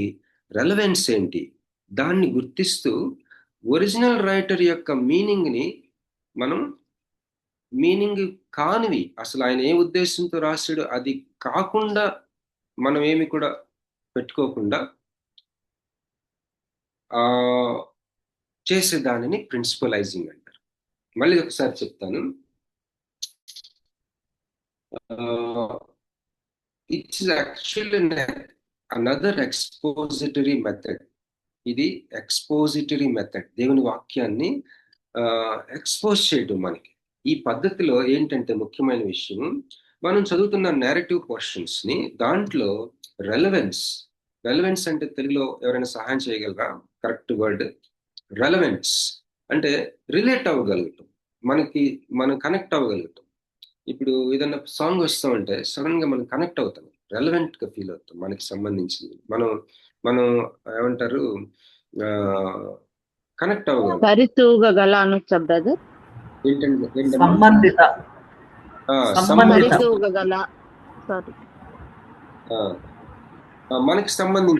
మనకి సంబంధించిన మన సంస్కృతికి సమయాలకి సంబంధిత అంశాలని మనము ఆ రెలవెన్స్ ని మనం ఐడెంటిఫై చేయాలి. ఈ ఐడెంటిఫై చేస్తున్న క్రమంలో అసలు రచయిత what he intended to convey we should not without making the text say something the original author did not intend. ఈ రెలవెన్స్ ని గుర్తుపట్టే సమయంలో ఆ ప్రక్రియలో ఆ ఒరిజినల్ ఆథర్ ఏమైతే ఇంటెండ్ చేశాడో ఆ యొక్క మీనింగ్ మీనింగ్ కాకుండా మరి ఒక మీనింగ్ ని మనం తీసుకోకూడదు. ఇదే మనం ఈ 7 అధ్యాయాల్లో నేర్చుకున్నాం. ఇది చాలా కేర్ఫుల్ గా మనం అన్వయించే ఇట్స్ ఎ ప్రాక్టీస్. ఇప్పుడు దాకా నేను చెప్తున్నాను కదండి, నాకు కూడా నేను చాలా మిస్టేక్స్ చేశాను వాక్యం అర్థం చేసుకుంటే విషయం. ఎన్ని మిస్టేక్స్ అంటే అన్ని మిస్టేక్స్. అసలు ఒక్కొక్కసారి సిగ్గేస్తా ఉంది, ఇంత మిస్టేక్స్ చేశాను అని. కానీ నా మిస్టేక్స్ లో ఏమంటారు, మట్టి ఉంది, మాణిక్యం ఉంది. కొంత ఉంది, కానీ కొంత మట్టి కూడా ఉంది నా నా నా నా అప్లికేషన్స్.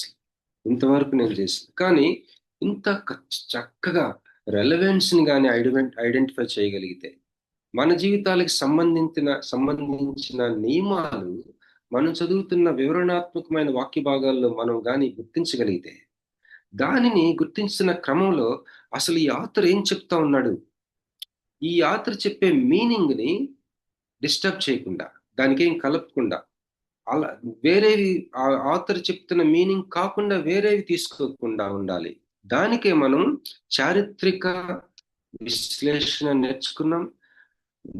నేపథ్యం కాంటెక్స్ట్ కి సంబంధించిన స్టడీ ఎట్లా చేయాలో నేర్చుకున్నాం. లెక్సికల్ అండ్ సింటాక్స్, అది పదాల యొక్క అర్థము, పద కూర్పు విషయంలో కొంత గమనించాలని నేర్చుకున్నాం. అలాగే థియలాజికల్ అనాలిసిస్ నేర్చుకోబోతా ఉన్నాం.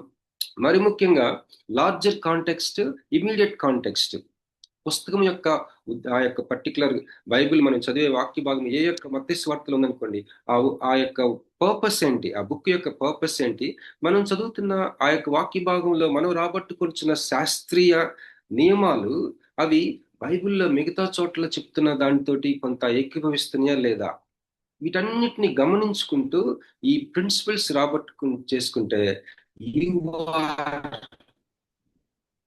producing a rigorous original analysis. That is the beauty and the uniqueness of this wonderful principalizing method.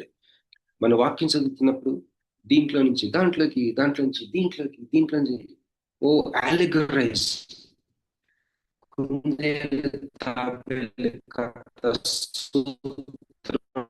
Apply చేయటమా, శాస్త్రీయ నియమాలు రాబట్టుకునే ప్రిన్సిపలైజింగ్.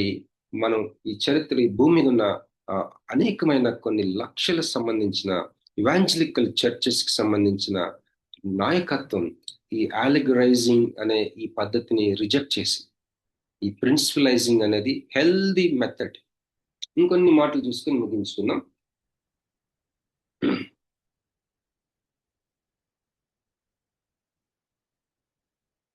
Principalizing is an attempt to discover in a narrative the spiritual, moral and theological principle. ఈ యొక్క ప్రిన్సిపలైజింగ్, ఈ శాస్త్రీయ నియమాలని రాబట్టుకునే ఈ ప్రక్రియ, ఈ యొక్క మెథడ్ ఏమేమిటి ప్రయత్నం చేస్తుందంటే, ఆత్మ సంబంధమైన నియమాలు రాబట్టుకోవడానికి, నైతికమైన మరియు వేదాంతపరమైన నియమాలు రాబట్టుకోవడానికి, రెలవెన్స్ ని కాంటెంపరీ విశ్వాసకి, ఈ ఆధునిక ఈ సమకాలీన విశ్వాసకి సంబంధిత విషయాలను రాబట్టుకోవడానికి ప్రయత్నం చేస్తుంది ఈ యొక్క ప్రిన్సిపలైజింగ్ అనే మెథడ్. ఈ యొక్క ప్రిన్సిపలైజింగ్ అనే మెథడ్ ఒక ప్రిజంప్షన్ ఉంటుంది, ఏంటంటే అజంప్షన్ ఉంటుంది. ఏంటి, ఒకటి మనం ఆల్రెడీ ఎస్టాబ్లిష్డ్ పునాది వేసుకుంటున్నాం. ఏంటి ఆ పునాది అంటే, పరిశుద్ధాత్మ దేవుడు he has chosen those historical incidents recorded in scripture for a purpose. పరిశుద్ధాత్మ దేవుడు ఆయన రాసించిన ఆ యొక్క లేఖనాల్లోని ఆ చారిత్రక ఆ యొక్క సంఘటనలు ఒక ఉద్దేశంతో రాసి ఉంచాడు. మనకి ఒక సమాచారం ఇవ్వాలని, ఒక పాయింట్ మనకి చెప్పాలని, ఒక ముఖ్యమైన సత్యాన్ని ప్రదర్శించాలని, ఈ విధమైన ఉద్దేశాలు కలిగి పరిశుద్ధాత్మ దేవుడు రాసి ఉంచాడు అన్న పునాది మీద ఈ యొక్క ప్రిన్సిపలైజింగ్ అనే మెథడ్ ని మనం డెవలప్ చేసుకుంటాం.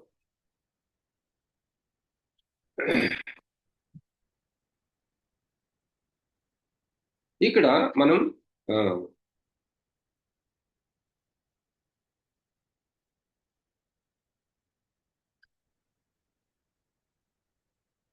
డిడక్షన్, ఇప్పుడు ఇవి ఈ యొక్క చారిత్రక తర్వాత కాంటెక్స్ట్ కి సంబంధించి, సంస్కృతికి సంబంధించిన ఆ యొక్క గమనించటాలన్నీ మనం చేసిన తర్వాత కొంత కొంత సంబంధిత విషయాలను రాబట్టుకుంటూ ఈ నియమాల్ని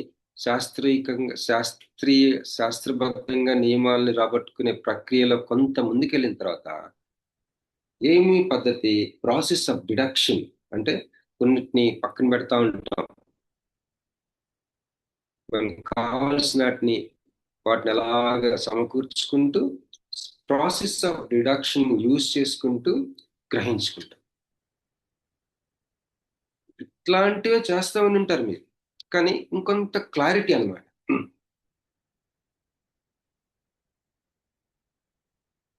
okay, now will see an example, చాలా పవర్ఫుల్ ఎగ్జాంపుల్ ఇది. లేవికాండం 10వ అధ్యాయం 1 నుంచి 11 వచనాలు ఎవరైనా దయచేసి చదవండమ్మా. లేవికాండము 10వ అధ్యాయం 1 నుంచి 11 వచనాలు. ఈ ఎగ్జాంపుల్ చూసుకొని ఈ ఎగ్జాంపుల్లో నేను చెప్పే ఈ ప్రిన్సిపలైజింగ్ అప్లికేషన్, మనం ఈ చాప్టర్ అసలు ఏంటంటే ఈ చాప్టర్ యొక్క title applying the biblical message. ఎలా అప్లై చేసుకోవడం, ఈ అప్లై చేసుకునే విషయంలో మరి నార్మేటివ్, మరి వివరణాత్మకమైన వాక్య భాగాలని, వాటిలో నుంచి ప్రిన్సిపల్స్ ని మనం తీసుకుంటాం. ఆజ్ఞలకు సంబంధించిన వాక్య భాగాల్ని మనము ఒక మోడల్ మనం అబ్జర్వ్ చేసి మనం దాన్ని కూడా మనం నెక్స్ట్ క్లాస్లో చూసుకుందాం. ఇప్పుడైతే ప్రిన్సిపలైజింగ్, ఏమన్నారు దాని శాస్త్రీయ నియమము రాబట్టుకొనటం, అది మనం చూస్తున్నాం ఈ చాప్టర్లో. ఇప్పుడు దీనికి ఒక ఎగ్జాంపుల్ మనము లేవికాండము 10వ అధ్యాయం 1 నుంచి 11 వచనాలు దయచేసి చదవండి అమ్మా ప్లీజ్. అహరోను కుమారులైన నాదాబు అబీహులు తమ తమ ధూపార్తులను తీసుకొని వాటిలో నిప్పులుంచి వాటి మీద ధూపద్రవ్యము వేసి యెహోవా తమకు ఆజ్ఞాపింపని వేరొక అగ్నిని ఆయన సన్నిధికి తేగా యెహోవా సన్నిధి నుండి అగ్ని బయలుదేరి వారిని కాల్చివేశాను. వారు యెహోవా సన్నిధిని మృతి పొందిరి. అప్పుడు మోషే అహరోనుతో ఇట్లనెను, ఇది యెహోవా చెప్పిన మాట, నా యొద్ద నుండి వారి యందు నేను నన్ను పరిశుద్ధపరచుకొందును, ప్రజలందరి ఎదుట నన్ను మహిమపరచుకొందును. అహరోను మౌనముగా నుండగా మోషే అహరోను పినతండ్రి అయిన ఉజ్జీయేలు కుమారులైన మిషాయేలును ఎల్సాఫానును పిలిపించి, మీరు సమీపించి పరిశుద్ధ స్థలము ఎదుట నుండి పాళెము వెలుపలికి మీ సహోదరుల శవములను మోసుకొని పోవుడని వారితో చెప్పెను. మోషే చెప్పినట్లు వారు సమీపించి చొక్కాయిలను తీయకయే పాళెము వెలుపలికి వారిని మోసుకొని పోయిరి. అప్పుడు మోషే అహరోనును అతని కుమారులైన ఎలియాజరు ఈతామారును వారితో, మీరు చావకుంటున్నట్లు యెహోవా ఈ సర్వ సమాజం మీద ఆగ్రహపడుకుంటున్నట్లును మీరు తల విరియబోసుకొనకూడదు, బట్టలను చింపుకొనకూడదు. కానీ యెహోవా వారిని కాల్చినందుకు మీ సహోదరులైన ఇశ్రాయేళ్ల ఇంటి వారందరూ ఏడవవచ్చును.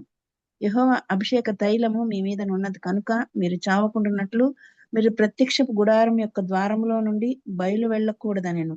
వారు మోషే చెప్పిన మాట చొప్పున చేసిరి. మరియు యెహోవా అహరోనుతో ఇట్లనెను, మీరు ప్రత్యక్షపు గుడారంలోనికి వచ్చినప్పుడు మీరు చావకుండానట్లు నీవును నీ కుమారులను ద్రాక్షారసమునే కాని మద్యమునే కాని త్రాగకూడదు. మీరు ప్రతిష్ఠింపబడిన దాని నుండి లౌకికమైన దానిని, అపవిత్రమైన దాని నుండి పవిత్రమైన దానిని వేరు చేయుటకును యెహోవా మోషే చేత ఇశ్రాయేలుకు ఆజ్ఞాపించిన సమస్త విధులను మీరు వారికి బోధించుటకును ఇది మీ తరతరములకు నిత్యమైన కట్టడ. Amen. Amen. Thank you sister.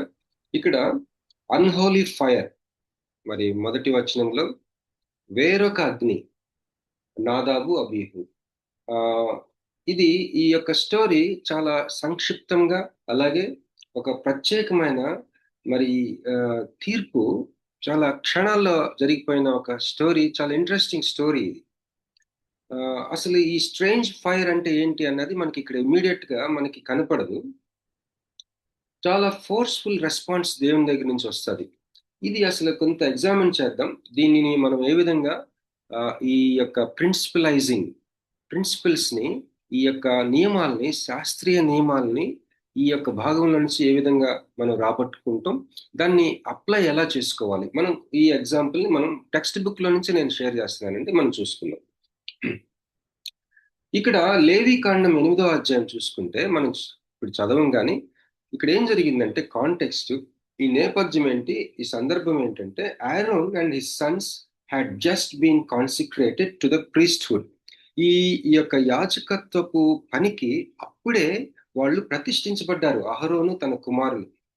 తర్వాత 6వ అధ్యాయం 13వ వచనంలో మనం చూసినట్లయితే లేవికాండం 6:13లో ఈ అగ్ని గురించి ఒక మాట ఉంటుంది. కావున మీరు 6వ అధ్యాయం 13వ వచనం నేను చదువుతానండి. లేవి 6:13లో ఒక ఆజ్ఞ ఇచ్చాడు అప్పుడే దేవుడు. బలిపీఠం మీద అగ్ని నిత్యము మండుచుండవలెను, అది ఆరిపోకూడదు అని. After commanding this commandment that the fire be kept burning continually, అది ఎడతెగక అది ఆరిపోకుండా మండుచుండవలెను అని ఆజ్ఞ కూడా ఇచ్చాడు. తర్వాత 9వ అధ్యాయం 24వ వచనం చూస్తే లాస్ట్ వచనంలో అక్కడ ఏమవుందంటే, God confirm their sacrificial offering by kindling it miraculously. వాళ్ళు అర్పించిన ఆ యొక్క బలిని మరి పరలోకం నుంచి, దేవుని సన్నిధి నుంచి అగ్ని బయలుదేరి దాన్ని దహించి వేసే ఆ యొక్క ప్రత్యక్షమైన భయంకరమైన సంఘటన ద్వారా దేవుడు కన్ఫర్మ్ చేశాడు వాళ్ళ యొక్క యాజకత్వాన్ని, వాళ్ళ యొక్క సమస్తాన్ని. ఆ వచనం ఒకసారి చదువుకుందాం. లేవి కాండము 9వ అధ్యాయం 24. యెహోవా సన్నిధి నుండి అగ్ని బయలు వెళ్ళి బలిపీఠం మీదనున్న దహన బలి ద్రవ్యమును క్రొవ్వును కాల్చివేసెను. ప్రజలందరూ దానిని చూచి ఉత్సాహధ్వని చేసి సాగిలపడింది. ఇది జస్ట్ అప్పుడే జరిగిన ఇవన్నీ. తర్వాత నాదాబు అబీహు అహరోను యొక్క పెద్ద కుమారులు, ఇద్దరు పెద్ద కుమారులు. వాళ్ళు యెహోవా తమకు ఆజ్ఞాపింపని వేరొక అగ్నిని వాళ్ళు ఏం చేశారు, అర్పించారు. And made an incense offering, ధూప అగ్ని అర్పణ ప్రభుకి, దేవుడికి వాళ్ళు అర్పించారు. They have offered they took strange fire and made an incense offering to the Lord. యెహోవా తమకు ఆజ్ఞాపింపని వేరొక అగ్ని వాళ్ళు. So immediately they were struck dead by fire from God. మరి వెంటనే దేవుని యొక్క అగ్ని వచ్చి వాళ్ళని కాల్చివేస్తారు. ఆ తర్వాత ఏమవుతుంది, మోసెస్ అటర్డ్ ఎ ప్రాఫెసీ. మోషే ఏం చేస్తాడు, 10వ అధ్యాయం ఇది జరగంగానే 10వ అధ్యాయంలో ఒక ప్రవచనం ప్రకటిస్తాడు మోషే 3వ అధ్యాయంలో. అప్పుడు మోషే అహరోనుతో ఇట్లా, ఇది యెహోవా చెప్పిన మాట, నా యొద్ద నుండి వారి యందు నేను నన్ను పరిశుద్ధపరుచుకుందును, ప్రజలందరి ఎదుట నన్ను మహిమపరుచుకుందును. This is the prophecy Moses gave. ఆ తర్వాత then he commanded Aaron's relatives to remove the dead bodies. ఆ అహరోను యొక్క చుట్టాలు ఉన్నారు, వాళ్ళ యొక్క ఇద్దరు కుమారులు కూడా, మిగిలిన ఇద్దరు కుమారులు ఉన్నారు. అహరోన్కి 4 కుమారులు, ఇద్దరికి ఇలా జరిగింది, చనిపోయారు, దేవుని అగ్ని వచ్చి కాల్చేసింది. మిగిలిన ఇద్దరు కూడా ఆ యాజకత్వ సేవలో ఆ యొక్క డ్రెస్ అది ధరించి అక్కడే ఉన్నారు. వాళ్ళని టచ్ చేయమని చెప్పలేదు ఆ డెడ్ బాడీస్ ని. అక్కడున్న మిగిలిన చుట్టాలని పిలిచి, రిలేటివ్స్ ని, డెడ్ బాడీస్ ని తీసుకెళ్ళమని ఆజ్ఞాపిస్తాడు మోషే. Aaron and his 2 remaining sons, who were also priests, were commanded not to show traditional signs of mourning.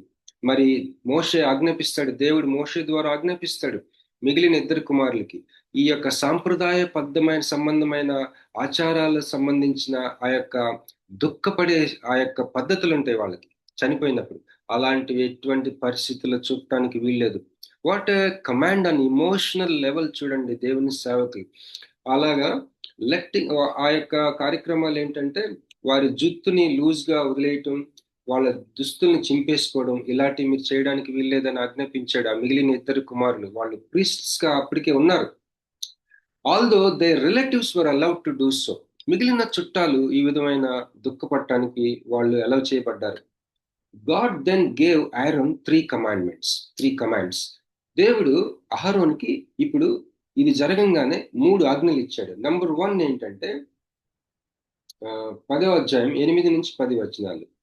Neither he nor any of his priestly descendants were to use fermented beverages before entering their sacred duties. మరి అహరోను కానీ, అహరోనుకి సంబంధించిన ఆ యొక్క వారసులు ఎవరైనా సరే మరి ఆ యొక్క పరిశుద్ధమైన ఈ యొక్క యాజకత్వపు బాధ్యతలు నెరవేర్చడానికి వచ్చినప్పుడు వాళ్ళు ఫర్మెంటెడ్ బెవరేజెస్, అంటే ఇక్కడ ఆ వాక్యంలో ఎగ్జాక్ట్ గా ఉన్న చదువుదాం 8వ వచనం. మరియు యెహోవా అహరోనుతో ఇట్లా, మీరు ప్రత్యక్షపు గుడారంలోనికి వచ్చినప్పుడు మీరు చావకుండినట్లు నీవును నీ కుమారులను ద్రాక్షరసమునే గాని మద్యమునే గాని త్రాగకూడదు. మొదటి ఆజ్ఞ ఇచ్చాడు. రెండవది, they were to distinguish between Holi and common. మరి ఇంకొక ఆజ్ఞ ఏంటి? రెండవ ఆజ్ఞ, ప్రతిష్ఠింపబడిన దాని నుండి లౌకికమైన దానిని వేరు చేయాలా, గుర్తుపట్టాలి. ప్రతిష్ఠించబడింది ఏంటి, లౌకికమైంది ఏంటి, నువ్వు డిస్టింగ్విష్ చేయాలి. రెండవ ఆజ్ఞ. తర్వాత క్లీన్ అండ్ అన్క్లీన్, ఈ రెండవ ఆజ్ఞలోనే ఇది కూడా ఒక భాగం. మీరు ప్రతిష్ఠింపబడిన దాని నుండి లౌకికమైన దానిని, అపవిత్రమైన దాని నుండి పవిత్రమైన దానిని వేరు చేయుట అనేది రెండవ ఆజ్ఞ. మూడవది, they were to teach the people all the Lord's statutes. మూడవది ఏంటంటే, యెహోవా మోషే చేత ఇశ్రాయేలీయులకు ఆజ్ఞాపించిన సమస్త విధులను మీరు వారికి బోధించుటకును ఇది మీ తరతరములకు నిత్యమైన కట్టడ. మరి సమస్తమైన విధులు యెహోవా మోషే చేత ఇశ్రాయేలీయులకు ఆజ్ఞాపించిన సమస్త విధులను వాళ్ళు బోధించాలి. ఇది థర్డ్ కమాండ్. ఈ డెత్, ఈ నాదాబు అబీహులు ఈ యొక్క యెహోవా ఆజ్ఞాపించని స్ట్రేంజ్ ఫైర్ ని వాళ్ళు సమర్పించిన తర్వాత దేవుని ఆజ్ఞ వచ్చి వాళ్ళని కాల్చివేసిన ఆ సంఘటనలో ఇంకా బాడీస్ అక్కడ ఇంకా ఉండగానే, లేకపోతే బయటికి అప్పుడే ఆ సంఘటన అదే రోజు జరిగిన విషయాలు ఇవి. ఇంకొద్దిగా అబ్జర్వ్ చేద్దాం. మరి చారిత్రక సాంస్కృతిక విశ్లేషణ ప్రకారం మన యొక్క చాప్టర్స్ లో హిస్టారికల్ కల్చరల్ అనాలిసిస్ ప్రకారం, కాంటెక్స్టికల్ అనాలిసిస్ ప్రకారం ఏమేంటి పాయింట్స్ ఇక్కడ ఉన్నాయి, ఈ యొక్క అర్థం యొక్క ప్రాముఖ్యత ఏంటి అన్నది హిస్టారికల్ కల్చరల్ అనాలిసిస్ ఈ చాప్టర్స్ వైజ్ మనం చూద్దాం. Israel had just come out of and continue to be surrounded by idolatrous worship. అప్పుడే వాళ్ళు ఈ యొక్క యాజకత్వపు వ్యవస్థ అదే స్టార్టింగ్. అప్పుడే వాళ్ళు ఈ యొక్క అన్ని జనుల నుంచి, విగ్రహారాధన చేసే అన్ని జనుల నుంచి బయటకు వచ్చిన సమయం అది. వాళ్ళ చుట్టూ కూడా విగ్రహారాధన చేసుకునే అన్ని జనుల చుట్టూ ఉన్న పరిస్థితి అది. There was an ever present danger of syncretism. అంటే ఏంటి? Combining the worship of true God with practices of pagan worship. Syncretism అంటే కలగలుపు, సాంబార్ లాగా కలగూర గంప అంటారు కదా. మన ఆరాధన కొంత, అన్యులు చేసే ఆరాధన కొంత, పేగన్ వర్షిప్ ఎలిమెంట్స్ కొన్ని, నిజమైన దేవుణ్ణి ఆరాధించే ఎలిమెంట్స్ కొన్ని కలిపి ఆరాధించటాన్ని సింక్రటిజం. ఇలాంటి ప్రమాదం జరగటానికి ఎంతైనా అవకాశం ఉంది అప్పుడు. అలాగే సందర్భం ఏంటి? అప్పుడే అహరోన్ని తన కుమారుణ్ణి మరి దేవుడు inauguration day of Aaron and his Sons as initiators of the Levitical priesthood. ఈ లేవి యాజకత్వాన్ని ప్రారంభికులుగా అహరోన్ని తన కుమారుల్ని దేవుడు అప్పుడే ఇనాగ్రేట్ చేశాడు. కనుక వాళ్ళు ఏం చేసినా సరే వాళ్ళ యొక్క తదనంతరం వారిని గమనిస్తున్న వారసులకి దాని ప్రభావం ఖచ్చితంగా ఉంటుంది. మోడల్గా వాళ్ళు ఏం చేసినా సరే మిగతా వాళ్ళు దాన్ని ఫాలో అవటానికి అవకాశం ఉన్న టైం అది, సందర్భం అది.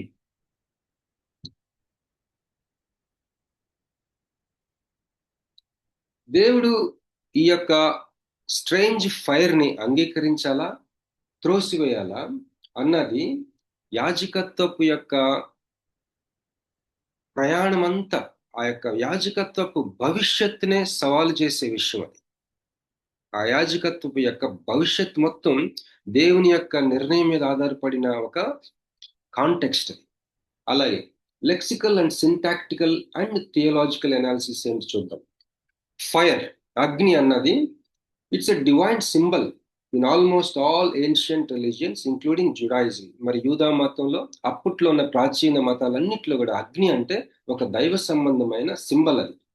ఇక్కడ unholy or strange is explained as fire that God had not commanded. దేవుడు ఆజ్ఞ ఇచ్చాడు, అసలు ఈ అగ్ని ఎలా వేయాలి, అట్లాంటి ఆజ్ఞానుసారమైన అగ్ని కాకుండా వేరొక అగ్ని ఇక్కడ వేశారు. దాన్ని ఇంగ్లీష్ లో స్ట్రేంజ్ అన్నారు, తెలుగులో యెహోవా ఆజ్ఞాపింపని అగ్ని అని రాయబడింది. ఇక్కడ మనం ఇంకొక వాక్యం చూసుకుందాం. నిర్గమాకాండం 30వ అధ్యాయం 9వ వచనం మనం చూసుకున్నట్లయితే, నిర్గమాకాండం 30వ అధ్యాయం 9లో ఈ అగ్ని గురించి ఇంకొక మాట ఉంటుంది. అన్య ధూపము అన్నమాట. నేను చదువుతాను. నిర్గమ 39. మీరు దాని మీద అన్య ధూపమైనను దహన బలి సంబంధమైన ద్రవ్యమునైనను నైవేద్యమునైనను అర్పింపకూడదు, పానీయమైనను దాని మీద పోయకూడదు. అన్య ధూపం, స్ట్రేంజ్ ఇన్సెన్స్ అన్న మాట కూడా ఇక్కడ వారికి పరిచయం చేశాడు దేవుడు. ఇక్కడ మళ్ళీ మనము ఈ లేవికాండం 10వ అధ్యాయం ఇప్పుడు మనం చదువుతున్న ఎగ్జాంపుల్ పోర్షన్ ఇది. ఈ స్ట్రేంజ్ ఫైర్, నాదాబు అబీహులు అర్పించిన యెహోవా తమకు ఆజ్ఞాపింపని వేరొక అగ్ని, స్ట్రేంజ్ ఫైర్ గురించి ఎగ్జాంపుల్ గా చూసుకుంటా ఉన్నాం. ఇక్కడ 9వ అధ్యాయం 10వ అధ్యాయం మనం చూస్తే ఆ సమయాలు, టైం సీక్వెన్స్, ఈ అసలు దేని తర్వాత ఏం జరిగింది మనం గమనిస్తే, వీళ్ళు ఈ అన్నదమ్ములు, ఈ కాల్చివేయబడిన అన్నదమ్ములు నాదాబు అబీహులు ఏం చేశారంట, సరి అయిన సమయంలో కాకుండా రాంగ్ టైంలో ఆఫర్ చేశారంట. అది ఈ యొక్క అగ్నిని వాళ్ళు అర్పించవలసిన ఒక సమయం ఉంది, దానికి నిర్ణయింపబడిన సమయం కాకుండా వాళ్ళకి ఇష్టమైన సమయంలో కూడా వాళ్ళకి ఇష్టమైన అగ్నిని వాళ్ళకి ఇష్టానుసారమైన సమయంలో చేయకూడని టైం టేబుల్లో చేశారంట. ఇక్కడ 9వ అధ్యాయం 10వ అధ్యాయంలో మనం గమనించవచ్చు. వాళ్ళు ఏం చేశారు, లేవికాండం 9వ అధ్యాయం 24వ వచనంలో ఒక సాక్రిఫిషియల్ ఆఫరింగ్ చేసే సమయం ఒకటి ఉంది. అలాగే లేవికాండం 10వ అధ్యాయం 12 నుంచి 20వ వచనం చూసినట్లయితే అక్కడ సాక్రిఫిషియల్ మీల్, నైవేద్యం, బలి, ఈ రెండిటికి మధ్య ఒక సమయంలో, ఈ రెండిటికి మధ్య సమయంలో దీనిని అర్పించారట. That is at a time other than designated for an incense offering. ఇక్కడ ఈ యొక్క అగ్నిని, ధూపాన్ని, ఈ ఫైర్ ఇన్సెన్స్ ఆఫరింగ్ ఏ టైంలో చేయాలో ఆ టైంలో కాకుండా రాంగ్ టైంలో వాళ్ళు ఆఫర్ చేశారని ఇక్కడ మనం గమనించవచ్చు. ఇక్కడ ఒక ఇద్దరు దైవజనులు ఏమన్నారంటే, అసలు వీళ్ళిద్దరూ నాదాబు అబీహులు ఈ ప్రజలు వేరొక సందర్భం, వేరొక ఆచార ప్రకారం అరుపులు, కేకలు, ఆ యొక్క సెలబ్రేషన్స్ కి సంబంధించిన దాంతో అకంపెనీ అయ్యారంట. అకంపెనీ అవ్వాలని ఆశపడి ఇక్కడ చూడండి, నేను చదువుతాను. Nadab and Abihu intended to accompany shouts of people with an incense offering to the praise and glory of God. చాలా జాగ్రత్తగా గమనించండి. దేవుని యొక్క స్తుతి మహిమార్థము ప్రజలు యొక్క అరుపులు, కేకలతో ఆ యొక్క ఉత్సాహ ధ్వనితో పాటు కలిసిపోయి వెళ్ళి అర్పిద్దామని వాళ్ళు ఉద్దేశపడ్డారట. They presented an incense offering not only at an improper time but not prepared from the altar fire. మరి సరి అయిన సమయంలో కాకుండా రాంగ్ టైంలో ఆఫర్ చేయటమే కాకుండా ఆ బలిపీఠం నుంచి తీసుకోకుండా ఉండిన ఒక అగ్నిని సమర్పించారట. అలాగే next, and committed such a sin by this will worship. మనం ఈ మాట గుర్తుపెట్టుకుందాం, విల్ వర్షిప్. వాళ్ళ సొంత చిత్తానుసారమైన ఆరాధన వాళ్ళు అర్పించడం వల్ల పాపం చేశారు వాళ్ళు. అలాగే that they were smitten by fire which came from యెహోవా దగ్గర నుంచి అగ్ని వచ్చి వాళ్ళని కాల్చివేసింది ఆ పాపం వల్ల. The fire of holy God which had just sanctified this. ఇప్పుడు మనం ఇందాక చదివాం కదా, స్టార్టింగ్ లో ఫస్ట్ ఆఫరింగ్ వాళ్ళు బలిపీఠం మీద పెట్టినప్పుడు దేవుని యొక్క సన్నిధి నుంచి అగ్ని వచ్చి దాన్ని దహించి వేసి, ఆ యొక్క సేమ్ అగ్ని వీళ్ళిద్దరిని కాల్చేసింది. ఎందుకు? విల్ వర్షిప్, వాళ్ళ సొంత చిత్తానుసారమైన ఆరాధనని వాళ్ళు ఆ యొక్క సమర్పించారు, స్ట్రేంజ్ ఫైర్ ని సమర్పించారు. It brought destruction upon his two eldest sons because they had not sanctified Jehovah in their hearts. వాళ్ళ హృదయంలో దేవుణ్ణి పరిశుద్ధుడిగా ఎంచుకోలేదట వాళ్ళు. అందువలన దేవుని అగ్ని వాళ్ళని దహించి వేసింది. But they had taken upon themselves a self-willed service. వాళ్ళు ఏం చేశారు? వాళ్ళ స్వీయ చిత్తానుసారమైన సేవ చేశారు. God's prophecy through Moses to Aaron. ఇప్పుడు ఇందాక మనం చూసాం కదా, this is what the lord spoke of when he said among ఇప్పుడు తెలుగులో చదువుకుందాం 3వ వచనం. అప్పుడు మోషే ప్రవచించడేమని, నా యొద్ద నుండి వారి యందు నేను నన్ను పరిశుద్ధపరచుకుందును. ప్రజలందరూ ఎదుట నన్ను మహిమపరుచుకుందును అని దేవుడు మోషే ద్వారా మాట్లాడాడు. నా యొద్ద నుండి వారి యందు నేను నన్ను పరిశుద్ధపరుచుకున్నాను. ఇది జరిగిన కొంత సమయానికే దేవుడు నేరుగా అహరోన్తో మాట్లాడాడు. ఇందాక 3 ఆజ్ఞలు మరి ఏంటంటే, you and your sons are not to drink wine or fermented drink whenever you go into tent of meeting or you will die. మరి ఇందాక 3 ఆజ్ఞలు. అలాగే కొంతమంది ఏమనుకుంటారంటే, కొంత వ్యాఖ్యానకర్తలు నాదాబు అబీహులు మరి ఈ యొక్క బెవరేజెస్, ఈ యొక్క డ్రింక్ మత్తులో కూడా ఉండటానికి అవకాశం ఉంది ఈ యొక్క స్ట్రేంజ్ ఫైర్ ఇచ్చినప్పుడు అని అనుకుంటారు. కానీ మనం చదివిన వాక్య భాగంలో బలమైన ఆధారం దానికి లేదు. అలా కొంత భావించవచ్చు, కానీ అవకాశం ఉంది, కానీ ఆధారం మాత్రం బలంగా లేదు మన యొక్క టెక్స్ట్ లో. ఇప్పుడు చూద్దాం ప్రధానమైన పాఠం ఏంటి. ద ప్రిన్సిపాల్ అంటే ప్రధానమైన లెసన్ ఆఫ్ 3 కమాండ్స్. ఈ 3 ఆజ్ఞల్లో స్పష్టమైన ముఖ్యమైన పాయింట్ లెసన్ ఏంటంటే, God had carefully shown the way by which Israelites might atone for their sins and maintain a right relation. దేవుడు ఇశ్రాయేలీలు వారి పాప ప్రాయశ్చిత్త విషయంలో బలులు యొక్క వ్యవస్థ అంతటిని చాలా జాగ్రత్తగా, చాలా స్పష్టంగా వాళ్ళకి తెలియచేశాడు. పరిశుద్ధం, ఇప్పుడు హోలీ అండ్ అన్హోలీకి తేడా వ్యత్యాసము, అపవిత్రమైన వాటికి పవిత్రమైన వాటికి మధ్య వ్యత్యాసము, ఆయన అహరోను కుమారులకి డిస్టింక్షన్, ఈ యొక్క వ్యత్యాసాన్ని వాళ్ళకి ఈ ప్రజలకి చెప్పాలని చెప్పేసి, ఇప్పుడు ఇంగ్లీష్ లో చదువుతాను చూడండి. The distinctions between Holi and unholy, clean and unclean had been clearly demonstrated by God to Aaron and his sons, who had been instructed to teach these things to the people. అయితే వీళ్ళు బోధించాలి ఈ యొక్క వ్యవస్థ, యాజకత్వపు వ్యవస్థ, ముఖ్యంగా ఈ యొక్క ఫైర్ అర్పించే వ్యవస్థ యొక్క అత్యంత స్పష్టంగా వాళ్ళు ఇన్స్ట్రక్ట్ చేయబడ్డారు. అలాగే ఈ యొక్క పరిశుద్ధ విషయాలు, లౌకికమైనవి, అపవిత్రమైనవి, పవిత్రమైనవి, వీటి యొక్క వ్యత్యాసాన్ని చాలా చక్కగా బోధించడానికి. అయితే వీళ్ళు ఏం చేశారు, నాదాబు అబీహులు ఇంత బ్యాక్గ్రౌండ్ కలిగి ఉండి, they have in an act of self will, వాళ్ళ స్వీయ ఇష్ట ప్రకారం they have substituted their own form of worship. అసలైన ఆరాధనకి ప్రత్యామ్నాయంగా వారి స్వంత ఆరాధన తీరుని అసలైన ఆరాధన స్థానంలో ఉంచారు.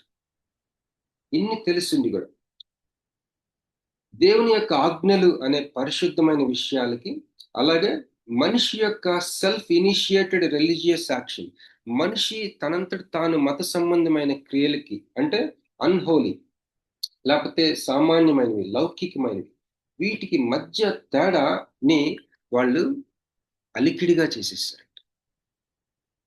These actions had they not been quickly rebuked, ఇది చాలా ఈజీగా ఈ వ్యవస్థ మొత్తానికి అంటుకునే ప్రమాదం ఉంది. కాబట్టి దేవుడు చాలా క్విక్ గా, ఇప్పుడు 2 విషయాలు ఎందుకు ఇంత క్విక్ గా తీర్పు తీర్చాడు, అసలు స్ట్రేంజ్ ఫైర్ అంటే ఏంటో మనకి లాస్ట్కి వచ్చేసరికి కొంత అవగాహన వచ్చింది.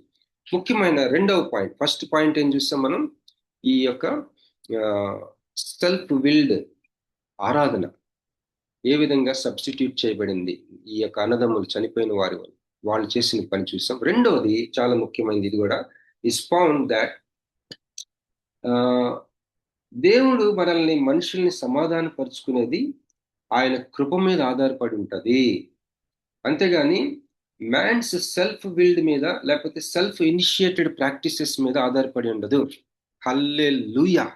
ఇది ఎంత స్వార్థ అంటే, అసలు ఏ క్షణంలోనైనా మన జీవితంలో రక్షింపబడిన తర్వాత చనిపోయేంత వరకు కూడా కృప ఆయన ఇనిషియేట్ చేయాల్సిందే. We cannot make him initiate grace. We cannot initiate grace. దేవుడి కృపని ప్రారంభించలేము, దాన్ని రేకెత్తించలేము. అది ఆయనకి పుడుతుంది అంతే. పుడితే పుడుతుంది, లేకపోతే లేదు, కానీ పుడుతుంది. ఇది 2వ పాఠం. సో మరొకసారి క్లియర్ చూసుకుందాం. రెండవ లెసన్ ఏంటంటే, it's found that reconciliation with God depends on God's grace, not on man's self willed or self initiated practices. The means of reconciliation and atonement had been given by, మరి సమాధాన పరుచుకోవడానికి అలాగే ప్రాయశ్చిత్తానికి కావలసిన సమస్తం కూడా ఆయన అరేంజ్ చేస్తాడు, మనం కాదు. తర్వాత నాదాబు అబీహులు వాళ్ళు ఏం అటెంప్ట్ చేశారంటే, they attempted to add something to God's means of reconciliation. దేవుడు మనిషితో సమాధాన పడి సంబంధం పెట్టుకొని ఎంతో ఆశగా ఆ రోజు అగ్ని కోసం చూస్తా ఉండుంటాడు. వీళ్ళు ఏం చేశారు, ఆయన ఆజ్ఞాపించని అగ్నిని, ఆయన ఆజ్ఞాపించిన సమయంలో విల్ వర్షిప్, వాళ్ళకి ఇష్టమైన ఆరాధన టైప్లో దేవునికి సహాయం చేద్దామన్నట్టుగా, దేవుడు మనిషితో సమాధాన పడాలని ఆయన పెట్టుకున్న ఆ యొక్క మీన్స్ ఏమేమైతే కొన్ని పెట్టుకున్నాడో వాటి స్థానంలో ఇంకొకటి ఉంచడానికి చూశారు, మరి ఒకటి కలపటానికి చూశారు.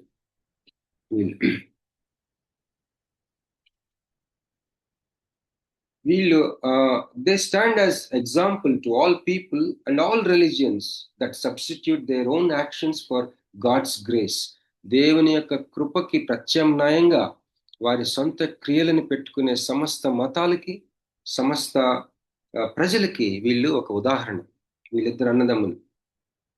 అలాగే అప్లికేషన్కి వచ్చేది, there are only 5 points, smallest points. ఇప్పుడు అప్లై, అన్వయించుకోవడం ఎట్లా. ఇది లెసన్స్, అబ్జర్వేషన్స్, లెసన్స్, శాస్త్రీయమైన నియమాలను రాబట్టుకుంటాం చేసాం ఇప్పుడు దాకా. 2 ముఖ్యమైన నియమాలను రాబట్టుకున్నాం. ఏంటి ఆ నియమాలంటే, మొట్టమొదటిది మనం ఫస్ట్ ప్రిన్సిపల్ లెసన్ ఏంటి,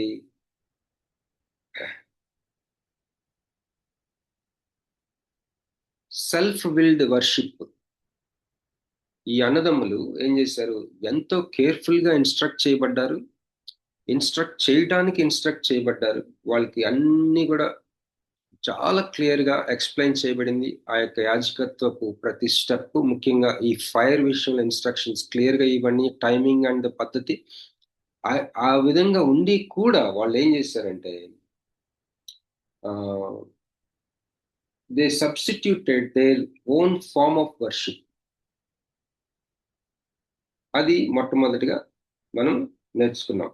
మొట్టమొదటి పాయింట్, మొట్టమొదటి శాస్త్రీయ నియమం రాబట్టుకుంటున్నాం.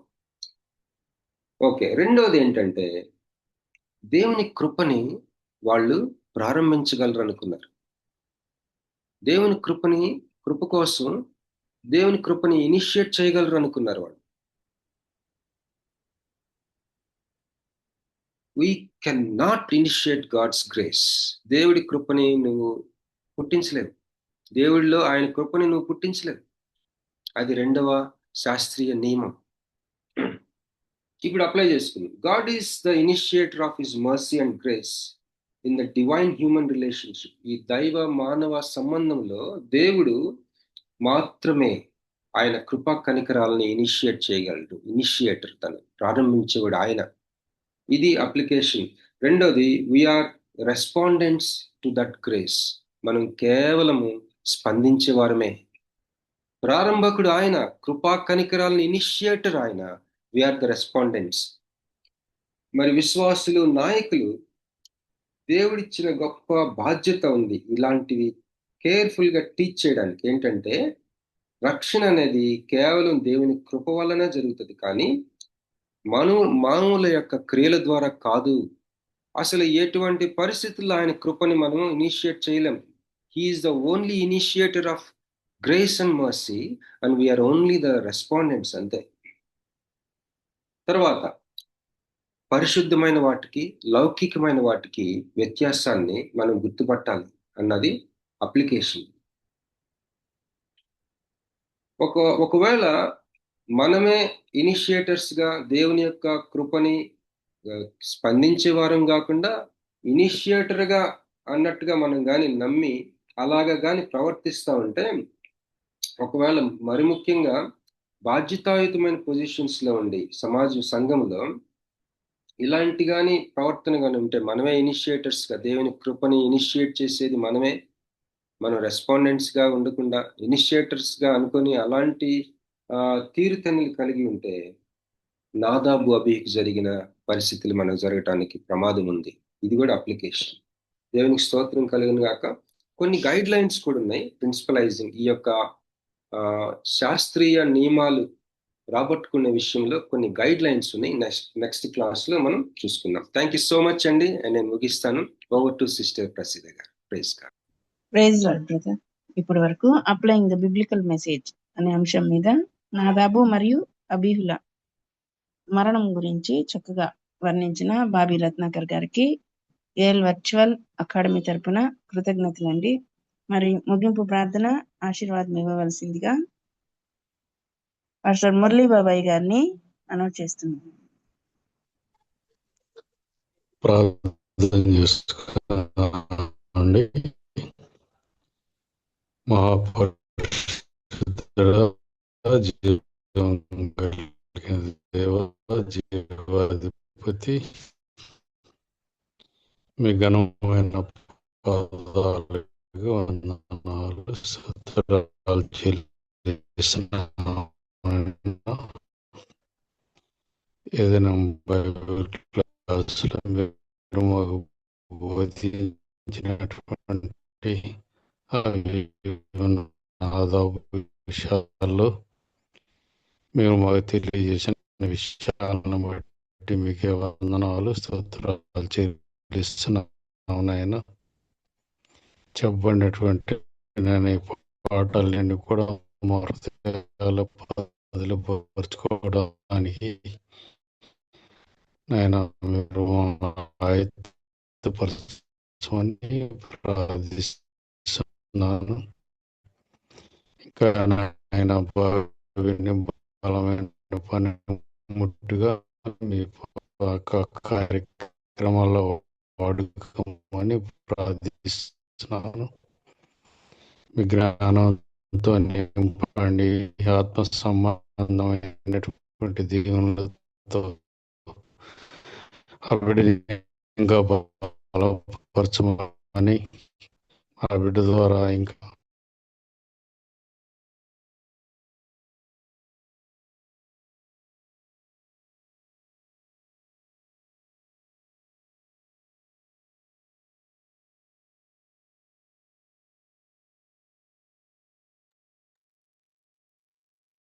అయిపోయినట్టుంది సిస్టర్. సిగ్నల్ ప్రాబ్లం లాగుంది.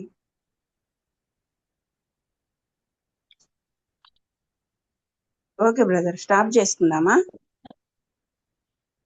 ఓకే, అందరికీ వందనాలండి. Thank you sister. Praise the Lord. Praise Lord to all.